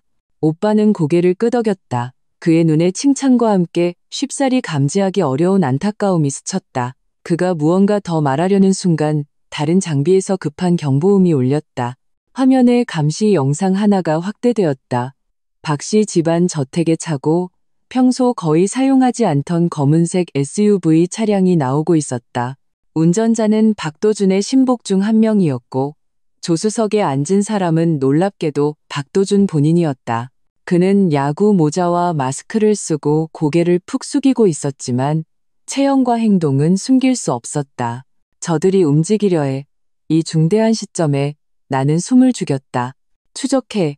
오빠가 즉시 명령했다. 가용 자원을 총동원해서 저차를 실시간 추적할 것. 박도준이 직접 움직이는 걸 보니 핵심 증거를 처리하러 가거나 그의 윗선에게 보호를 요청하러 가는 것일 가능성이 크다. 화면 위 박도준의 차를 나타내는 붉은 점이 마치 어두운 밤의 반딧불처럼 도시의 전자지도 위에서 천천히 움직였다. 그는 번화한 도심으로 향하지도 않았고 알려진 박씨 집안의 사업장이나 그들이 도움을 청할 만한 윗선의 거주지로 가지도 않았다. 대신 그는 도시 서쪽의 낡은 공업지대 방향으로 향했다. 그곳은 한때 도시의 자랑이었지만 지금은 버려진 공장과 쇠락한 창고들로 가득한 곳이었다. 감시의 사각지대이자 온갖 불법적인 거래를 하기에 이상적인 장소였다. 폐공장 지대에 왜 가는 거지? 나는 화면을 응시하며 긴장으로 손에 땀이 찼다. 오빠 서진혁의 눈빛은 칼날처럼 날카로웠다. 그는 키보드를 빠르게 두드리며 폐공장 지대의 상세 지도와 주변 감시 지점 분포를 불러왔다. 저긴 온갖 부류의 사람들이 뒤섞여 있고 버려진 창고와 개인 작업장이 많아. 만약 대량의 종이 증거를 옮기거나 폐기하려면 저기가 가장 편리하고 발각되기 어려운 곳이지. 혹은 누군가를 만나 거래를 하거나 지시를 받으려는 걸 수도 있고. 그는 통신기를 들고 냉정하고 단호하게 말했다. 목표 차량, 서쪽 폐공장지대로 이동 중, 각 팀 주목. B팀, 거리 유지하며 추적. 드론으로 고공 감시 실시. C팀, 공장지대, 주요 출입구, 사전 봉쇄, 잠입조, 의심스러운 인원 및 차량 식별의 주력. A팀, 나와 함께 출동 준비. 우리의 최우선 목표는 이동 가능성이 있는 증거물 확보. 두 번째는 박도준 제압이라는 점 명심할 것. 저항 시 단호히 대처하되 가급적 생포할 것. 오빠, 직접 간다고? 내 마음이 덜컥 내려앉았다. 오빠가 뛰어난 실력과 치밀한 계획을 가졌다는 것을 알지만 상대는 궁지에 몰린 망나니들이었다. 무슨 짓을 할지 알 수 없었다. 서진혁은 방탄조끼를 입고 그 위에 평상복을 겹쳐 입었다. 그의 동작은 간결하고 신속했다. 걱정 마, 혼자 가는 거 아니야. 이번 작전은 치밀하게 계획됐고 우위는 우리에게 있어. 박도준이 이 시간, 이 장소를 선택했다는 건 이미 발등에 불이 떨어졌다는 뜻이야. 오히려 허점을 드러내기 쉽지. 그는 나를 보며 말투를 부드럽게 했다. 연주야, 넌 여기 있어. 감시 화면을 통해 지켜봐. 이게 우리 반격의 첫걸음이자 네 억울함을 풀어줄 첫걸음이야. 나는 걱정을 억누르며 힘껏 고개를 끄덕였다. 알았어, 오빠, 조심해. 오빠는 2명의 정예 요원을 데리고 신속하게 안전가옥을 떠났다. 실내에는 나와 기술 지원 및 내 안전을 담당하는 몇 명의 직원만 남았다. 공기는 마치 굳어버린 듯했고 오직 장비가 돌아가는 미세한 소음과 태블릿 위에서 계속 움직이는 붉은 점만이 존재했다. 나는 화면을 뚫어지게 쳐다봤다. 붉은 점은 마침내 공장지대의 가장자리에 있는 성실물류라는 낡은 간판이 걸린 폐창고 근처에서 멈췄다. 드론이 실시간 화면을 보내왔다. 창고 지역은 텅 비고 황량했으며 잡초가 무성했다. 박도준의 검은색 SUV는 가장 큰 창고 문 앞에 외롭게 서 있었다. 차량의 불은 꺼졌고 주인은 섬뜩할 정도로 고요했다. 몇 분 후 창고의 녹슨 옆문이 안에서부터 살짝 열렸다. 작업복을 입고 모자를 쓴 남자가 머리를 내밀어 주위를 살피더니 SUV를 향해 손짓했다. 조수석 문이 열리고 여전히 모자와 마스크를 쓴 박도준이 재빨리 내려 창고 안으로 사라졌다. 그의 신복도 뒤따랐다. 창고 문은 곧바로 닫혔다. 목표 3번 창고 진입. 내부 상황 불명, 직접 관측 불가. 통신기를 통해 현장 정찰 요원의 낮은 목소리가 들려왔다. A팀 진입 위치 확보, 창고 모든 출구 봉쇄. D팀, C팀 외곽 지원, 매복 또는 증원 병력 대비. 드론, 고지대 관측 지점 확보, 열화상 스캔으로 창고 내부 인원 분포 파악. 오빠의 목소리가 암호화된 채널을 통해 산처럼 흔들림 없이 들려왔다. 시간은 1분 1초가 영원처럼 느껴졌다. 나는 숨을 죽였다. 심장이 목구멍 밖으로 튀어나올 것 같았다. 창고 안에서 무슨 일이 벌어지고 있는 걸까? 증거인멸? 아니면 더 미친 계획을 꾸미고 있는 걸까? 갑자기 통신기에서 급한 잡음이 들리더니 오빠의 단호한 명령이 떨어졌다. 진입. 명령이 떨어지는 것과 거의 동시에 태블릿 PC의 분할 화면에 표시된 창고 외부 감시 영상에서 여러 개의 검은 그림자가 표범처럼 각기 다른 은신처에서 튀어나와 3번 창고의 모든 출입구로 맹렬히 돌진했다. 파쇄기가 철문을 때리는 거대한 소리가 통신기 너머로 희미하게 들려왔다. 경찰이다. 움직이지 마. 머리에 손 올리고 엎드려. 고함 소리와 어지러운 발소리가 순식간에 창고 구역의 정적을 깨뜨렸다. 나는 의자에서 벌떡 일어섰다. 두 주먹을 꽉 쥐고 돌격대원의 헬멧 카메라가 보내오는 1인칭 시점의 주 화면을 뚫어지게 쳐다봤다. 화면은 격렬하게 흔들리며 창고 내부로 돌입했다. 창고 안은 조명이 어둡고 버려진 기계와 잡동사니로 가득했다. 공기 중에는 녹과 먼지 냄새가 진동했다. 창고 중앙의 빈 공간에 박도준과 그의 부하는 몇 개의 열린 무거운 나무 상자 앞에서 당황한 채 서 있었다. 상자 안에는 빽빽한 서류 봉투와 낡은 장부들이 가득 차 있었다. 옆에는 소형 산업용 파쇄기 2대가 있었지만 아직 작동시키지는 못한 듯했다. 박도준은 하늘에서 떨어진 듯한 경찰들, 특히 모자를 벗어 냉정한 얼굴을 드러낸 서진혁을 보자 얼굴에서 핏기가 순식간에 사라졌다. 그의 동공은 극도의 공포로 확대되었고 마스크 아래에 입은 벌어진 채 비명을 지르려 했지만 아무 소리도 내지 못했다. 그는 반사적으로 옆에 뒷문으로 달려가려 했지만 그곳은 이미 경찰이 막고 있었다. 박도준. 중요 증거 불법 소지 및 인멸 시도, 공무집행방해 혐의로 지금부터 법에 따라 체포한다. 오빠의 목소리는 한치의 감정도 섞이지 않은 채 마치 법정의 선고처럼 차갑게 울려 퍼졌다. 서진혁. 네. 네가 무슨 권리로 날 잡아. 박도준은 마침내 목소리를 되찾은 듯 날카롭게 소리치며 발버둥 치려 했지만 2명의 거구 형사에게 쉽게 제압당해 차가운 수갑이 채워졌다. 난 친구 만나러 온 거야. 이 물건들은 내 거 아니야. 내 것인지 아닌지는 가서 천천히 얘기하지. 오빠는 그 나무 상자들 앞으로 걸어가 아무 서류 봉투나 하나 집어들고 안에 종이 몇 장을 꺼내 훑어보았다. 그의 눈빛은 더욱 차가워졌다. 박씨그룹과 해외 유령 회사 간의 자금 거래 내역서라. 이게 자네가 말하는 친구인가? 박도준은 완전히 무너져 내렸다. 얼굴은 잿빛이 되었다. 그의 부하는 진작에 겁에 질려 바닥에 주저앉아 덜덜 떨고 있었다. 청장님, 보고드립니다. 현장에서 박씨그룹의 불법 사업 거래 관련으로 의심되는 다량의 종이, 문서와 전자저장장치를 압수했습니다. 초기 판단으로는 이것이 그들의 핵심 장부 및 범죄 기록의 일부인 것으로 보입니다. 한 경찰관이 앞으로 나와 보고했다. 전부 압수해서 청으로 가져가 엄격히 감정할 것. 창고 구석구석을 샅샅이 수색해서 어떤 단서도 놓치지 마라. 서진혁이 명령했다. 화면 속에서 초라하고 상갓집 개처럼 변한 박도준의 모습을 보며 말로 표현하기 힘든 쾌감과 서러움이 동시에 내 마음속에 차올랐다. 몇 시간 전만 해도 내 앞에서 다정한 남편을 연기하던 그 남자, 나를 파멸시키려 했던 그 악마가 마침내 법의 심판을 받게 된 것이다. 하지만 이건 시작에 불과했다. 박도준은 졸에 불과하고 박씨 집안이라는 동나무의 뿌리는 아직 땅속 깊이 박혀 있다는 것을 나는 알았다. 작전은 신속하게 끝났다. 박도준과 그의 부하는 경찰차에 태워졌고 그 무거운 상자들도 조심스럽게 증거 수집 차량에 실렸다. 오빠는 창고문 앞에서 통신기로 간단히 몇 마디 지시를 내렸다. 그러고 나서 그는 고개를 들어 마치 드론의 렌즈를 통해 안전가옥 쪽을 보는 듯 살짝 고개를 끄덕였다. 나는 그가 내게 보내는 신호임을 알았다. 첫 번째 승리는 우리가 거머쥐었다.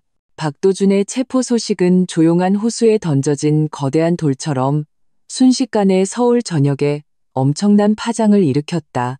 오빠 서진혁이 최대한 정보 확산을 통제했지만 박씨 집안은 워낙 뿌리가 깊고 인맥이 복잡하게 얽혀 있어 소문이 새어나가는 것을 막을 수는 없었다. 순식간에 온갖 추측과 소문이 무성하게 퍼져나갔다. 안전가옥 안 여러 개의 스크린은 각각 다른 정보들을 보여주고 있었다. 지역 뉴스 사이트의 실시간 속보, 소셜미디어의 인기 토픽, 그리고 몇몇 내부자인 척하는 사람들이 인터넷 구석에서 퍼뜨리는 소문들. 속보, 서울 유명기업가 아들 박도준, 경제비리 혐의 연루, 신혼 다음 날 새벽 경찰에 연행, 호의 재벌가 미스터리, 박씨 집안 새며느리 서연주, 신혼 첫날 밤 감쪽같이 실종, 남편은 비리 혐의로 조사 중. 우연인가, 음모인가, 단독, 실종된 신부 서연주, 서진혁 서울지방경찰청장의 친동생으로 밝혀져 이번 사건 권력 다툼과 관련 있나? 제목들은 하나같이 자극적이었고 의도적으로 나의 실종과 박도준의 체포를 연결지어 초점을 흐리고 대중의 시선을 유도했다. 심지어 명백히 댓글 부대의 소행으로 보이는 계정들은 악의적인 추측을 퍼뜨리기 시작했다. 듣자 하니 신부 행실이 원래 문란했다던데 남자랑 도망간 거 아님? 박도준이 쫓아가다가 오히려 함정에 빠진 거 아냐? 경찰청장이 공권력 남용해서 동생 편드는 거네. 이거 직권남용 아니냐? 박씨 집안이 무슨 큰 인물한테 밑보여서 작업당한 거 아님? 이런 흑백을 전도하고 악의로 가득 찬 말들을 보며 나는 온몸이 떨릴 정도로 화가 났다. 명백히 내가 피해자고 박씨 집안이 죄를 지었는데 그들이 조종하는 여론 속에서는 오히려 우리 남매가 권력을 휘두르는 가해자처럼 박씨 집안이 피해자처럼 비치고 있었다. 파렴치해 어떻게 저런 헛소리를 할 수가 있어. 나는 책상을 내리치며 거친 숨을 몰아쉬었다. 오빠 서진혁은 그러나 이상할 정도로 평온했다. 그는 너무 혼탁한 몇몇 페이지를 닫으며 침착하게 말했다. 궁지에 몰린 쥐가 고양이를 무는 법이지. 이게 저들이 늘 쓰는 수법이야. 시청각을 혼란시키고 여론을 선동해서 내게 압력을 가하고 심지어는 상급 기관이 조사에 개입하도록 만들려는 거지. 그렇게 해서 자신들이 숨쉴 시간과 반격할 기회를 벌려는 속셈이야. 그는 비교적 공신력 있는 몇몇 언론사가 조심스러운 어조로 보도한 페이지를 열어 보여주었다. 봐. 정식 언론사들의 보도는 아직 절제되어 있어. 알려진 사실만 나열하고 있지. 이건 박씨 집안이 직접적으로 통제할 수 있는 핵심 언론이 제한적이라는 뜻이야. 대부분은 댓글 부대나 가심 매체를 이용해서 흙탕물을 일으키고 있는 거지. 그럼 그냥 내버려둬? 저들이 우리를 모욕하게? 나는 다급하게 물었다.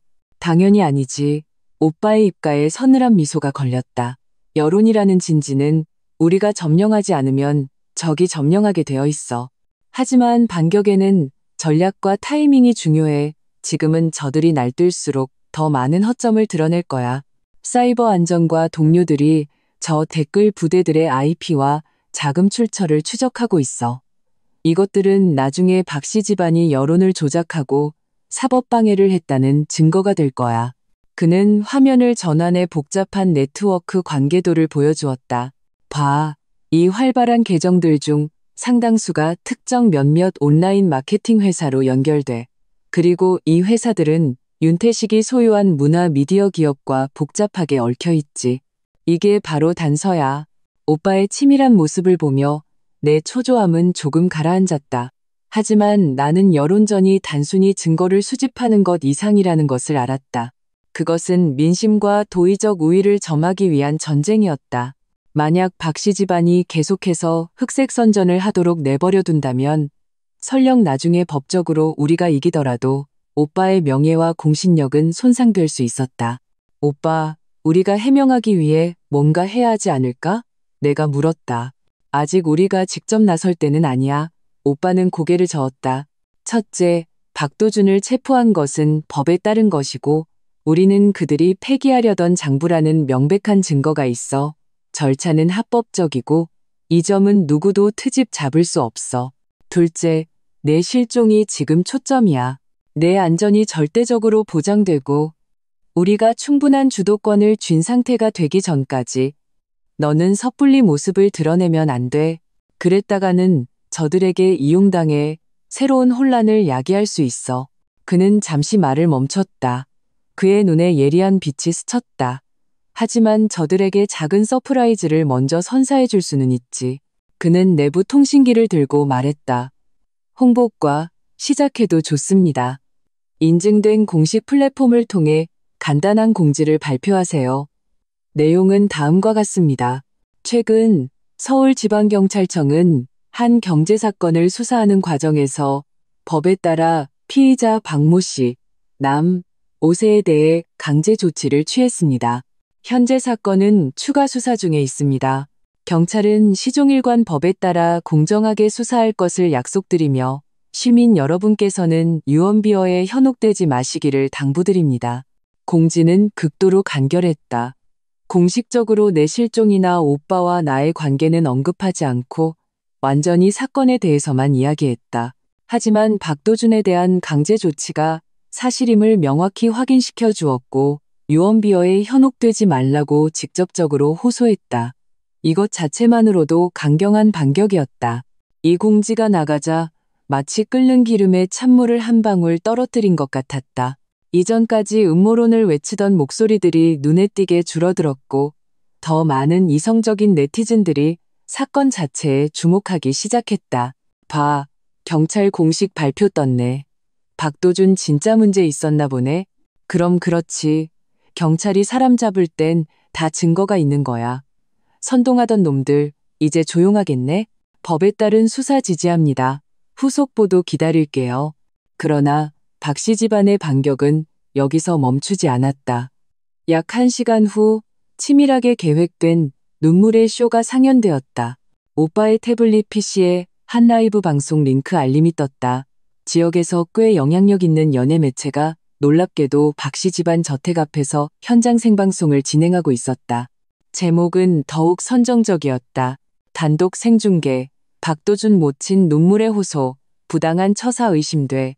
라이브 화면 속 나의 시어머니 윤희숙은 평소에 세련되고 고귀한 모습은 온데간데 없고 수수하다 못해 낡아 보이기까지 하는 옷을 입고 있었다. 머리는 대충 묶었고 얼굴에는 화장기 하나 없이 눈가가 붉게 부어 있었다. 그녀는 몇몇 친척의 부축을 받으며 저택 문 앞에 서서 카메라를 향해 목 놓아 울고 있었다. 제 아들은 억울해요. 그녀는 손수건으로 잊지도 않은 눈물을 닦으며 목맨 소리로 열연했다. 어제 막 결혼했는데 새아기는 어디 갔는지 알 수도 없고 우리 집안은 이미 충분히 혼란스러운데 경찰이 이렇게 앞뒤 가리지 않고 애를 데려가 버리면 저희더러 어떻게 살라는 건가요? 서 청장님, 제발 부탁드립니다. 한때나마 사돈이었던 정을 생각해서라도 부디 선처를 베풀어 제 아들을 풀어주세요. 무슨 일이든 저한테 하세요. 그녀는 박도준이 연루된 범죄 혐의에 대해서는 일절 언급하지 않고 오히려 신혼 실종, 사돈 같은 단어들을 필사적으로 강조하며 자신을 아들도 잃고 며느리도 잃은 불쌍한 늙은 어머니 이미지로 포장했다. 말 사이사이에는 교묘하게 오빠를 겨냥하며 그가 직권을 남용해 사적인 복수를 하고 있다는 뉘앙스를 풍겼다. 라이브 방송 댓글창은 순식간에 댓글 부대와 진상을 모르는 동정론자들에게 점령당했다. 세상에, 어머님 너무 불쌍하다. 신혼 아들은 잡혀가고 며느리는 실종되고 충격이 너무 크겠다. 경찰청장이면 뭐든 다 해도 되는 건가? 상급기관의 조사를 강력히 요구합니다. 박 씨 집안의 결백을 지지합니다. 윤희숙의 그 위선적인 통곡을 보며 나는 역겨워서 토할 것 같았다. 바로 저 여자가 어젯밤에는 냉혈하게 내 오빠를 어떻게 처리할지 논의하던 여자였다. 그런데 지금은 여기서 비련의 약자를 연기하고 있었다. 여론을 완전히 흙탕물로 만들려는 속셈이야. 나는 분노하며 말했다. 오빠는 차갑게 라이브 화면을 응시했다. 그의 눈에는 어떤 동요도 없이 오직 얼음장 같은 심사만이 담겨 있었다. 죽기 전 마지막 발악일 뿐이야. 저렇게 연기할수록 허점은 더 많이 드러나지. 자신의 실종을 언급했으니 마침 우리가 그걸 이용할 수 있겠군. 그는 다시 통신기를 들고 새로운 지시를 내렸다. 기술팀, 방금 윤희숙의 발언 특히 서연주 실종 관련 부분의 표현을 집중 분석할 것. 사이버 안전팀, 여론을 유도하여 핵심적인 의문 제기. 첫째, 박씨 집안은 왜 며느리가 실종된 후 즉시 대대적으로 공개 수색을 하지 않고 조용히 처리하려 했는가? 둘째, 윤희숙은 입만 열면 서연주가 실종되었다고 하는데 무슨 근거로 그러는가? 중요한 정보를 숨기고 있는 것은 아닌가? 셋째, 박도준을 연행할 때 경찰이 관련 법적 서류를 제시했는가? 박씨 집안은 협조했는가? 이 의문들은 정확하고 강력했다. 순식간에 대중의 주의를 단순한 동정에서 사건 자체의 논리적 모순으로 되돌려 놓았다. 많은 이성적인 네티즌들이 반성하기 시작했다. 맞아, 며느리가 사라졌는데 시어머니가 며느리 찾을 생각은 안 하고 아들 타령만 하는 게 좀 이상하긴 하네. 박씨 집안이 며느리 실종 신고를 적극적으로 안 한 것 같던데 상식적으로 이해가 안 가. 경찰이 사람 잡을 땐 다 절차가 있지. 박씨 집안이 떳떳하면 조사에 협조하면 끝나는 거 아님? 여론의 방향이 미묘하게 변하기 시작했다. 여전히 시끄러웠지만 더 이상 박씨 집안이 일방적으로 조종하는 상황은 아니었다. 나는 오빠가 침착하게 지휘하며 상대의 공세를 하나하나 무력화시키는 것을 보며 마음속 깊이 존경심을 느꼈고 내 신념은 더욱 굳건해졌다. 이 전쟁은 법률의 싸움일 뿐만 아니라 지혜와 의지의 대결이었다. 우리 다음은 어떻게 해? 나는 이미 냉정을 되찾은 목소리로 물었다. 오빠는 라이브 방송을 끄고 창밖으로 시선을 돌렸다. 그의 말투에는 결연함이 담겨 있었다. 윤희숙이 스스로 무대를 차리고 노래까지 불렀으니 이제 우리가 무대에 올라가서 그녀의 그 비련극에 평생 잊지 못할 선물을 안겨줄 차례야. 진실을 세상에 밝힐 때가 됐어. 그는 나를 보았다. 눈빛이 깊었다. 연주야, 준비됐니?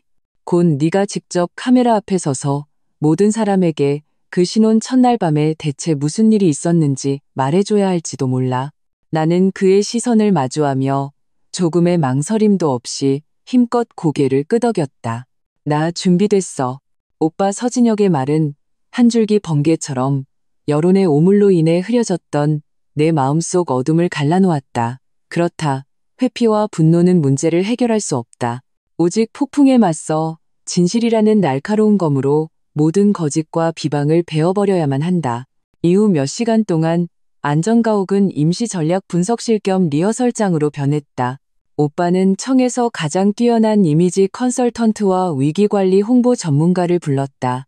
비록 내부 인력이 임시로 맡은 역할이었지만 전문성은 의심할 여지가 없었다. 그들은 내가 사건의 맥락을 정리하고 윤희숙의 공개 통곡 속 논리적 허점을 분석하며 기자들이 던질 수 있는 온갖 날카롭고 심지어 교묘한 질문들을 시뮬레이션하도록 도왔다. 서연주 씨, 몇 가지 핵심 포인트를 기억하셔야 합니다. 첫째, 당신은 피해자입니다.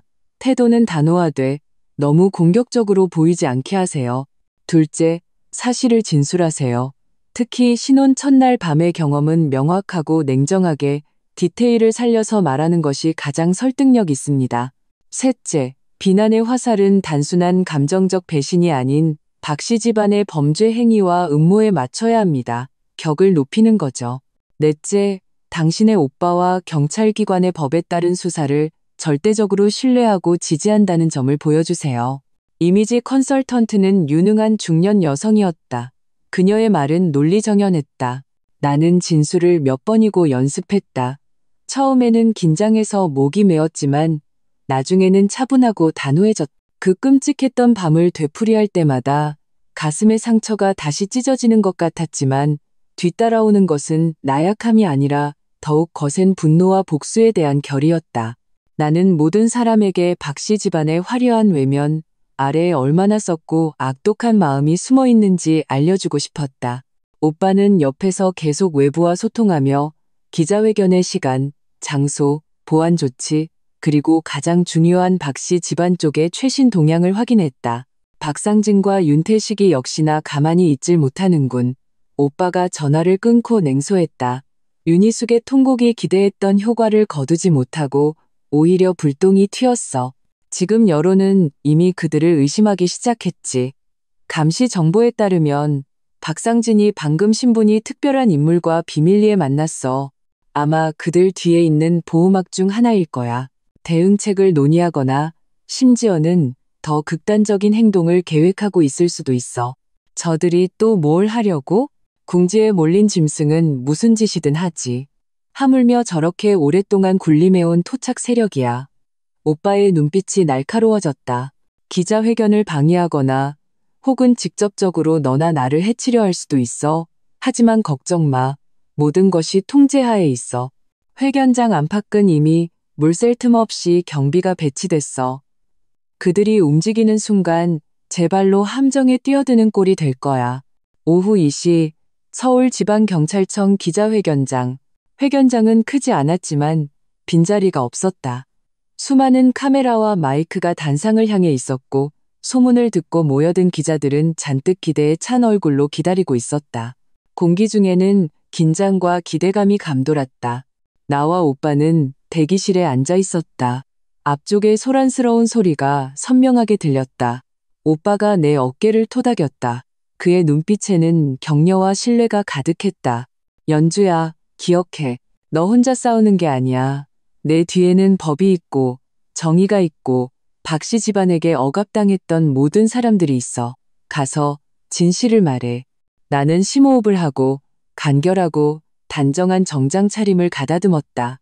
이미지 컨설턴트가 특별히 골라준 옷이었다. 피해자의 신분을 드러내면서도 존엄과 힘을 잃지 않는 모습이었다.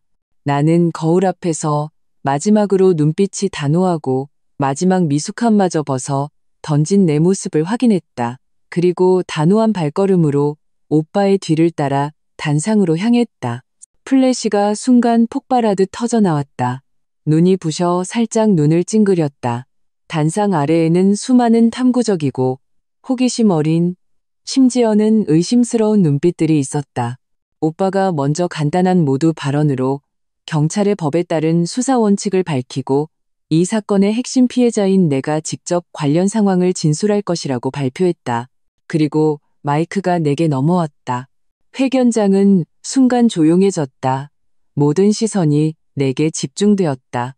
심장이 빠르게 뛰는 것이 느껴졌지만 입 밖으로 나온 목소리는 이상할 정도로 평온하고 또렷했다. 언론인 여러분, 안녕하십니까? 저는 서연주입니다. 오늘 이 자리에선 제 마음은 매우 무겁고 분노로 가득 차 있습니다. 바로 어제 제 인생에서 가장 행복해야 할 신혼 첫날 밤, 저는 저를 파멸시키고 심지어 제 오빠를 함정에 빠뜨리려는 치밀하게 계획된 끔찍한 음모를 겪었습니다. 나는 그날 밤의 깊은 잠에서부터 이야기를 시작했다. 김 기사님의 등장, 그가 전해준 청천벽력 같은 경고, 박씨 집안의 사업 실패와 조폭 연루, 나를 이용해 오빠를 올가매려는 목적, 심지어 신혼 첫날 밤에 나의 부정을 위장한 현장을 만들어 협박의 도구로 삼으려 했던 계획까지. 나는 당시의 공포와 불신, 그리고 마침내 김 기사님의 신원을 확인한 후 가장 사랑했던 사람에게 배신당한 처절한 고통과 하늘을 찌를 듯한 분노를 묘사했다. 나의 서술에는 과장된 감정 표현이 없었다. 그저 담담하게 사실을 재현했을 뿐이다. 하지만 그 평온함이야말로 그 아래 억눌린 거대한 파도를 느끼게 했다. 단상 아래는 쥐 죽은 듯 조용했고 오직 카메라 셔터 소리와 녹음기가 돌아가는 미세한 소리만이 들렸다. 기자들의 표정은 호기심에서 충격으로 그리고 분노로 변해갔다. 제가 9.4일생으로 탈출한 후에야 오빠를 통해 경찰이 이미 박씨 집안의 불법 범죄 행위에 대해 수사를 진행하고 있었다는 것을 알게 되었습니다. 제 경험은 그들의 거대한 범죄 음모의 일부에 불과했습니다. 저는 상상할 수 없습니다. 만약 그날 밤 제가 구출되지 못했다면 저를 기다리고 있었을 것은 무엇이었을지, 제 오빠를 기다리고 있었을 것은 또 무엇이었을지를요. 여기서 내 목소리는 살짝 높아졌고 쉽사리 감지하기 어려운 떨림이 섞여 있었다. 하지만 이 떨림은 오히려 더 진실하고 가슴 아프게 느껴졌다. 오늘 박도준 씨의 어머니 윤희숙 여사께서 언론 앞에서 통곡하며 제 오빠가 직권을 남용했다고 비난했습니다. 저는 그분께 묻고 싶습니다. 신혼며느리가 실종된 후 박씨 집안은 왜 적극적으로 경찰에 신고하고 찾지 않고 오히려 사건을 은폐하려 했습니까? 왜 제 남편 박도준 씨가 법에 따라 연행될 때 그들은 조사에 협조하지 않고 증거를 인멸하고 심지어 여론을 조작해 흑백을 전도하려 했습니까? 그들의 눈물은 범죄가 드러난 것에 대한 눈물입니까? 아니면 곧 닥쳐올 법의 심판에 대한 눈물입니까? 나는 단상 아래를 훑어보았다. 말투는 더없이 단호해졌다. 제가 오늘 이 자리에 선 것은 단지 저 자신만의 억울함을 풀기 위함이 아닙니다. 박씨 집안과 같은 불법 세력에게 피해를 입었거나 앞으로 피해를 입을 수 있는 모든 사람들을 위해 목소리를 내기 위함입니다. 저는 법이 공정하다고 굳게 믿으며 경찰이 법에 따라 박씨 집안의 모든 죄를 철저히 밝혀낼 것을 강력히 지지합니다. 저는 법을 짓밟고 무고한 사람을 해치려는 자는 누구든 반드시 엄중한 처벌을 받게 될 것이라고 믿습니다. 마지막 문장을 말하고 나는 마이크를 내려놓았다. 회견장은 몇 초간 침묵에 잠겼다가 이내 뜨거운 박수 소리로 가득 찼다. 이 박수는 진실에 대한 지지이자 용기와 정의에 대한 성원이었다. 이어진 기자 질문 시간. 비록 질문은 날카로웠지만 나와 오빠 그리고 홍보팀이 사전에 준비한 덕분에 우리는 모두 능숙하게 대처했다. 오빠는 특히 경찰청장이라는 신분과 권위를 바탕으로 사건의 핵심 기밀에 관한 몇몇 질문에 대해 합리적이고 근거 있는 답변을 제시하며 박씨 집안이 조장하려 했던 권력에 의한 박해라는 거짓 프레임을 완전히 분쇄했다. 기자회견은 TV와 인터넷 플랫폼을 통해 동시 생중계되었고 그 효과는 폭발적이었다. 이전의 모든 루머와 비방은 철 같은 사실과 나의 직접적인 고발 앞에서 산산조각났다. 여론의 방향은 완전히 역전되었다. 세상에 진실이 이렇게 끔찍했다니 박씨 집안 진짜 악마다. 서연주 씨 지지합니다. 서진혁 청장님 지지합니다. 범죄자들 엄벌에 처해주세요. 전에 선동하던 댓글 부대들 나 뜨겁지 않냐? 이게 진짜 재벌가 막장 드라마네. 드라마보다 더하네. 나쁜 놈들 꼭 벌받았으면. 인터넷에 빠르게 퍼지는 지지와 성토의 글들을 보며 나는 우리가 이 중요한 전투에서 이겼다는 것을 알았다. 박씨 집안이 정교하게 짠 거짓의 그물은 우리가 뚫은 거대한 구멍으로 인해 찢어지기 시작했다. 안정가옥으로 돌아와 나는 소파에 주저앉았다. 온몸에 힘이 다 빠져나간 듯 했지만 정신은 이상할 정도로 흥분되어 있었다. 오빠가 물 한 잔을 건네주었다. 그의 눈에는 칭찬이 가득했다. 연주야, 정말 잘했어. 내가 생각했던 것보다 훨씬 더 용감하고 침착했어. 이제는 박씨 집안이 이대로 끝내진 않겠지? 나는 물었다. 비록 여론전에서는 이겼지만 진짜 싸움은 아직 남아있다는 것을 알았다. 오빠의 얼굴이 무거워졌다. 당연히 아니지. 기자회견으로 완전히 등을 돌린 셈이야. 박상진과 윤태식, 그리고 그들 뒤에 있는 자들은 이제 궁지에 몰린 쥐가 아니라 죽기 살기로 덤벼들 거야. 최신 정보에 따르면 그들은 우리가 포위망을 좁혀오고 있다는 것을 눈치챘을 가능성이 높아. 조만간 극단적인 행동, 예를 들어 해외 도피나 핵심 증거 인멸, 심지어는 우리를 물리적으로 제거하려 할 수도 있어. 물리적으로 제거? 내 심장이 쿵 내려앉았다. 그래서 지금부터 보안 등급을 최고로 올린다. 오빠의 말투는 단호했다. 너는 절대 내 시야에서 벗어나면 안 돼. 마지막 대결이 곧 시작될 거야. 우리가 해야 할 일은 저들이 가장 미쳐 날뛸 때 가장 치명적인 일격을 가하는 거야. 기자회견은 마치 정확한 강타처럼 박씨 집안을 정신 못 차리게 만들었다. 여론은 완전히 역전되었고 인터넷에서는 박씨 집안에 대한 성토가 파도처럼 일었다. 이전에 그들을 위해 깃발을 흔들던 댓글 부대는 순식간에 자취를 감췄고 그 자리를 박씨 그룹을 철저히 조사하고 보호막을 파헤치라는 강력한 목소리가 대신했다.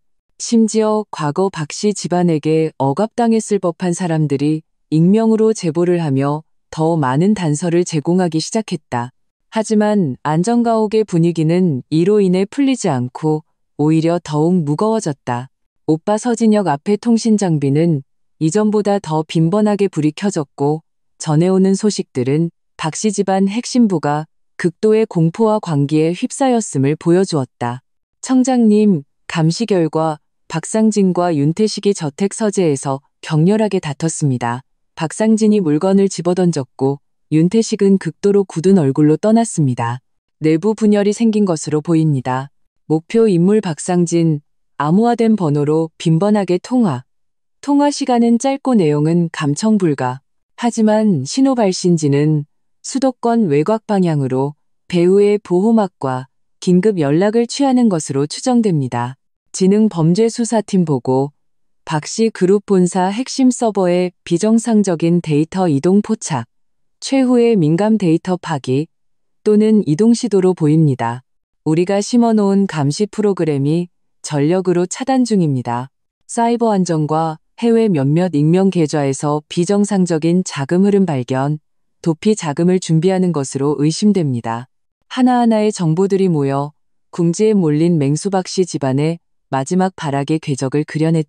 그들은 마치 구석에 몰린 독사처럼 혀를 날름거리며 언제든 치명적인 공격을 가할 태세였다. 오빠, 저 사람들 도망치려는 거 아닐까? 나는 걱정스럽게 물었다. 만약 주범들이 해외로 도피한다면 국내 사업이 망하더라도 내 마음의 한은 풀리지 않을 것이었다.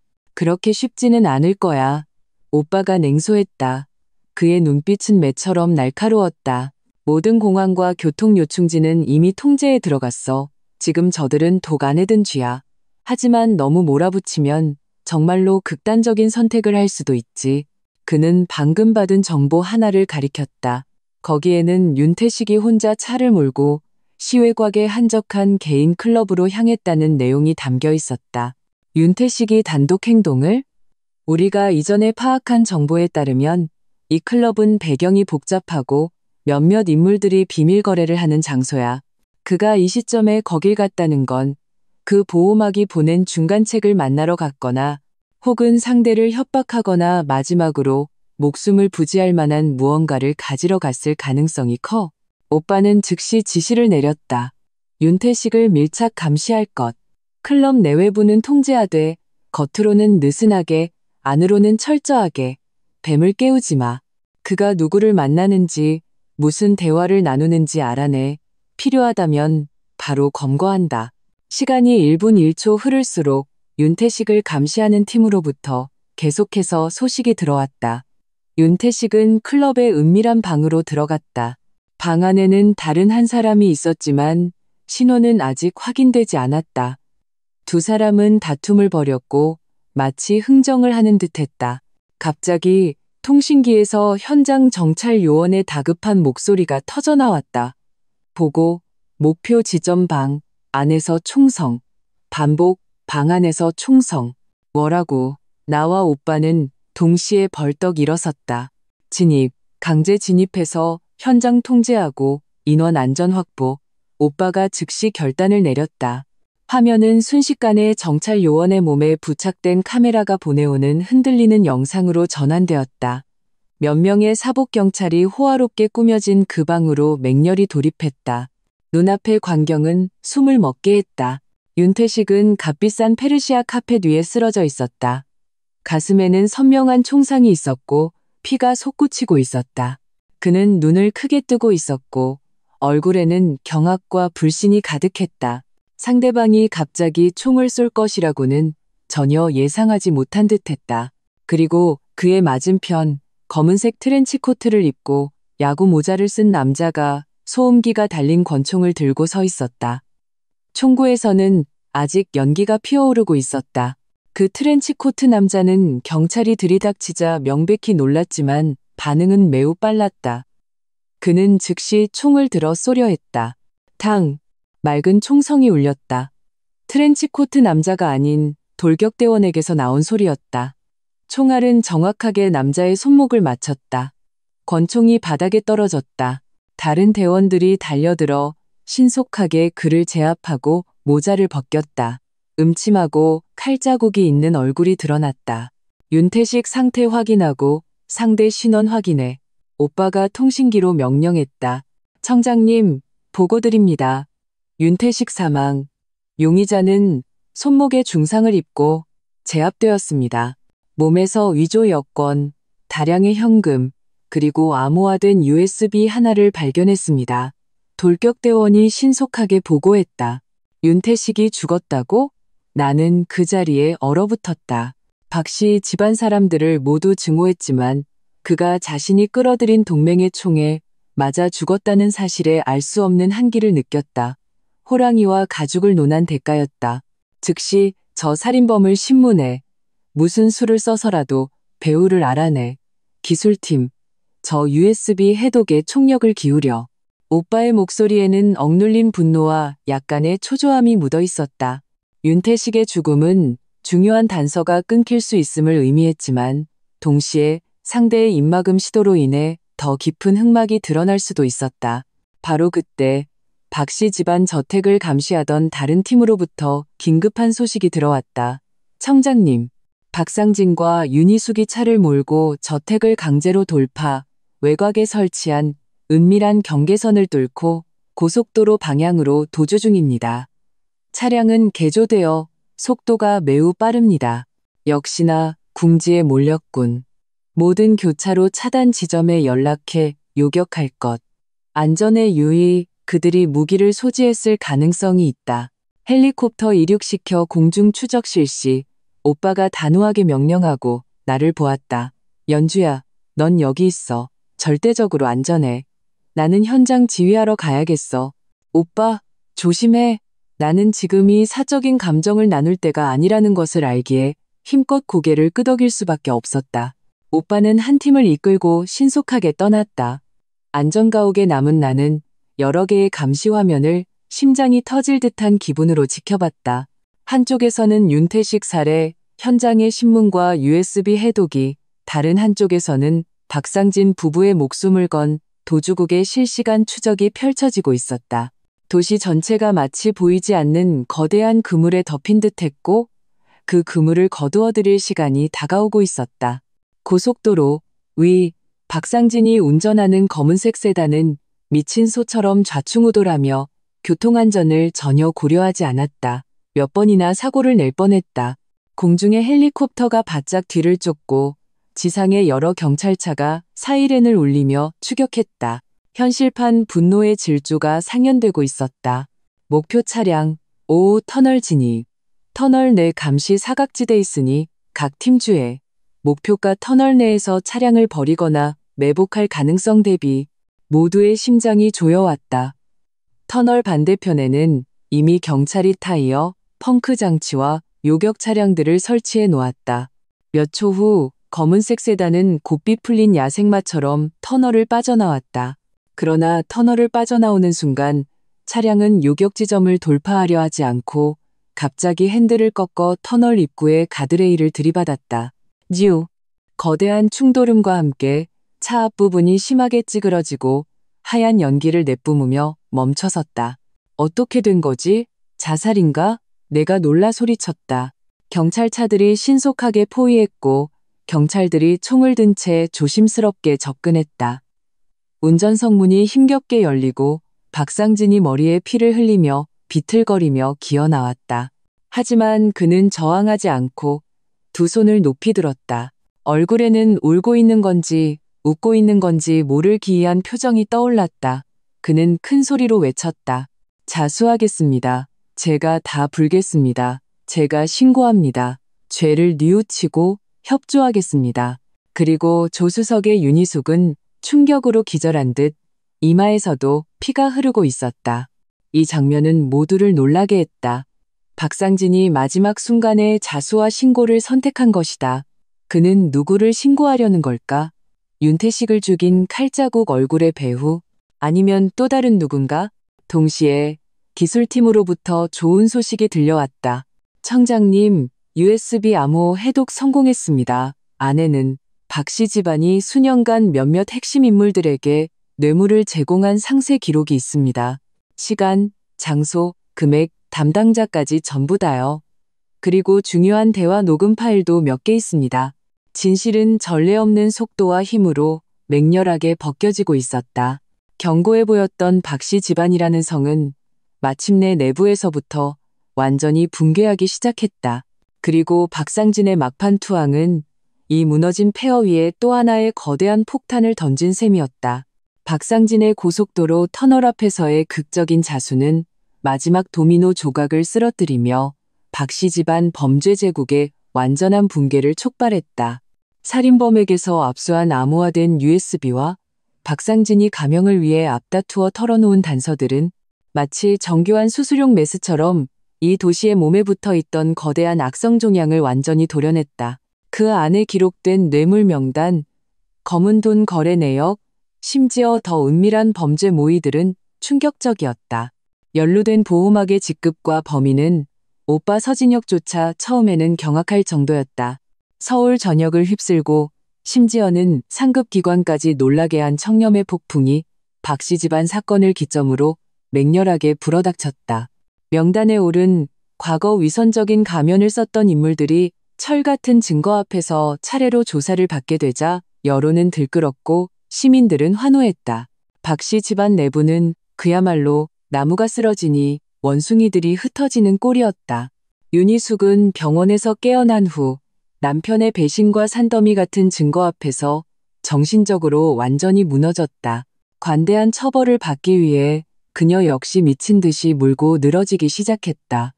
박씨 집안 자체의 온갖 범죄를 자백했을 뿐만 아니라 더 많은 비밀들을 털어놓았다. 그들이 처음 나를 목표로 선정한 과정, 박도준을 시켜 치밀하게 내게 접근시킨 방법, 그리고 신혼 첫날 밤에 그 악독한 계획의 모든 디테일까지.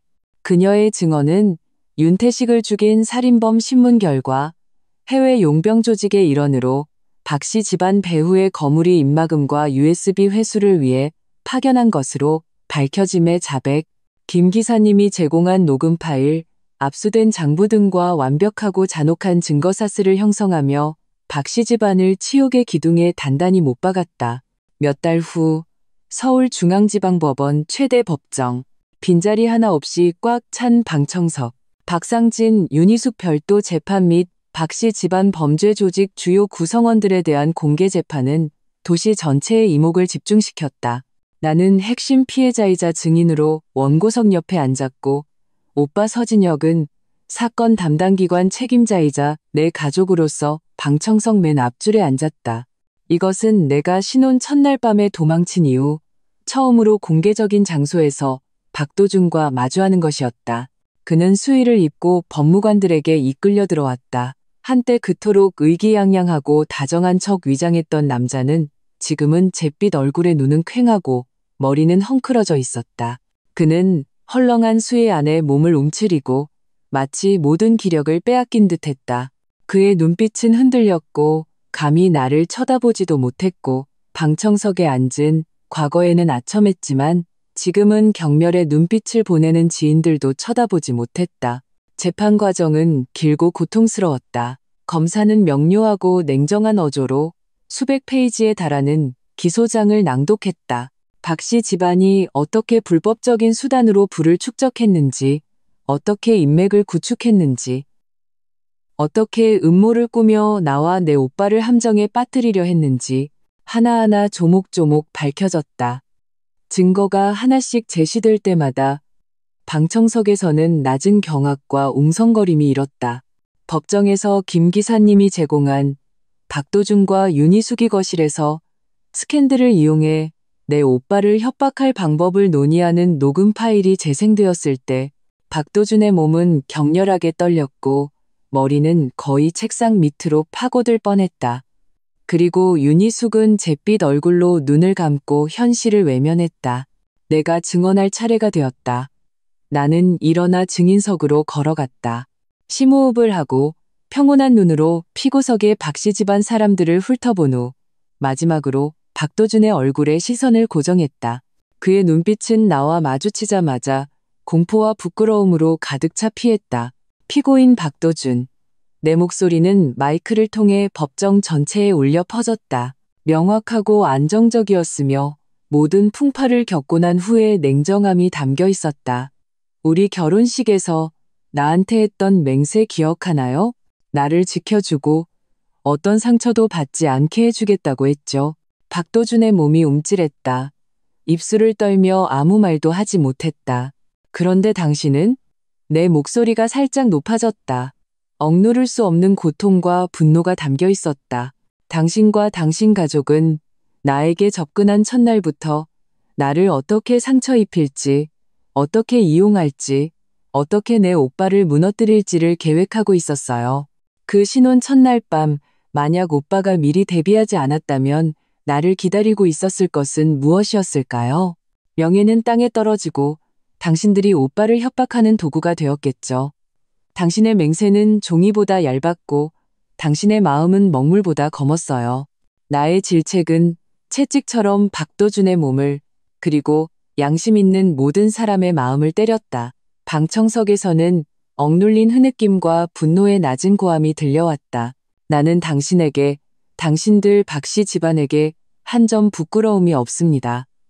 나는 허리를 꼿꼿이 펴고 타오르는 눈빛으로 말했다.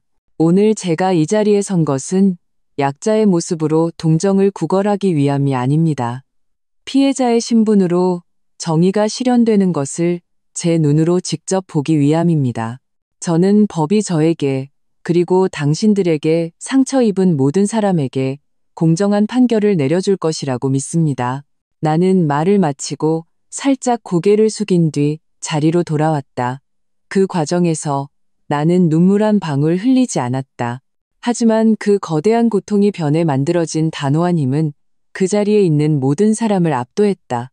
오빠는 방청석에서 내게 칭찬과 격려의 눈빛을 보냈다. 이어진 재판에서 박도준의 심리적 방어선은 완전히 무너졌다. 명백한 증거와 나의 고발 앞에서 그는 자신의 가족 범죄 가담, 신혼 첫날 밤 음모 계획 등의 죄를 모두 인정했다. 법정에서 죄를 시인한다고 밝혔다. 박상진과 윤희숙은 목숨을 부지하기 위해 서로 앞다투어 공범을 폭로하며 공을 세우려 했었다. 그 장면은 매우 추악했고 인간성의 추악함을 남김없이 보여주었다. 길고 긴 심리가 마침내 끝났다.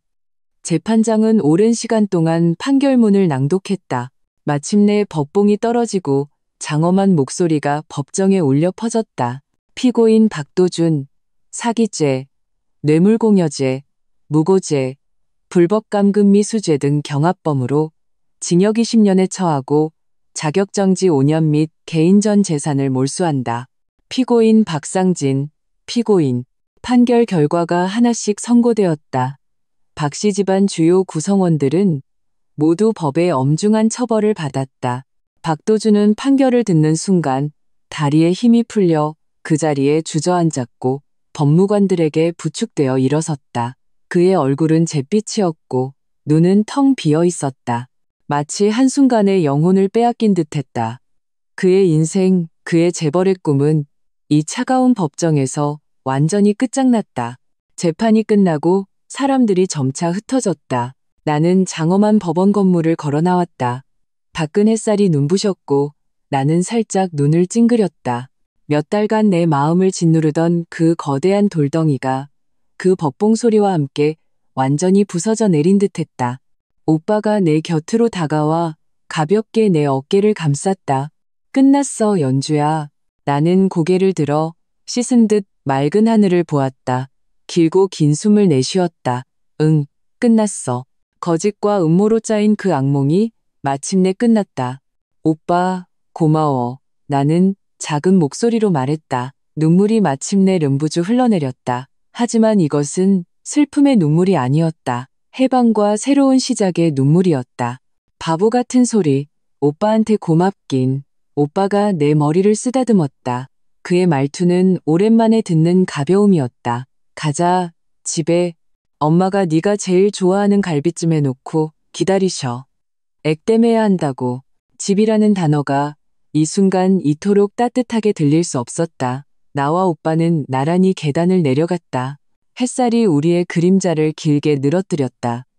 등 뒤에는 법과 정의를 상징하는 장엄한 건물이, 앞에는 차들로 붐비고 사람 사는 냄새가 나는 세상이 있었다.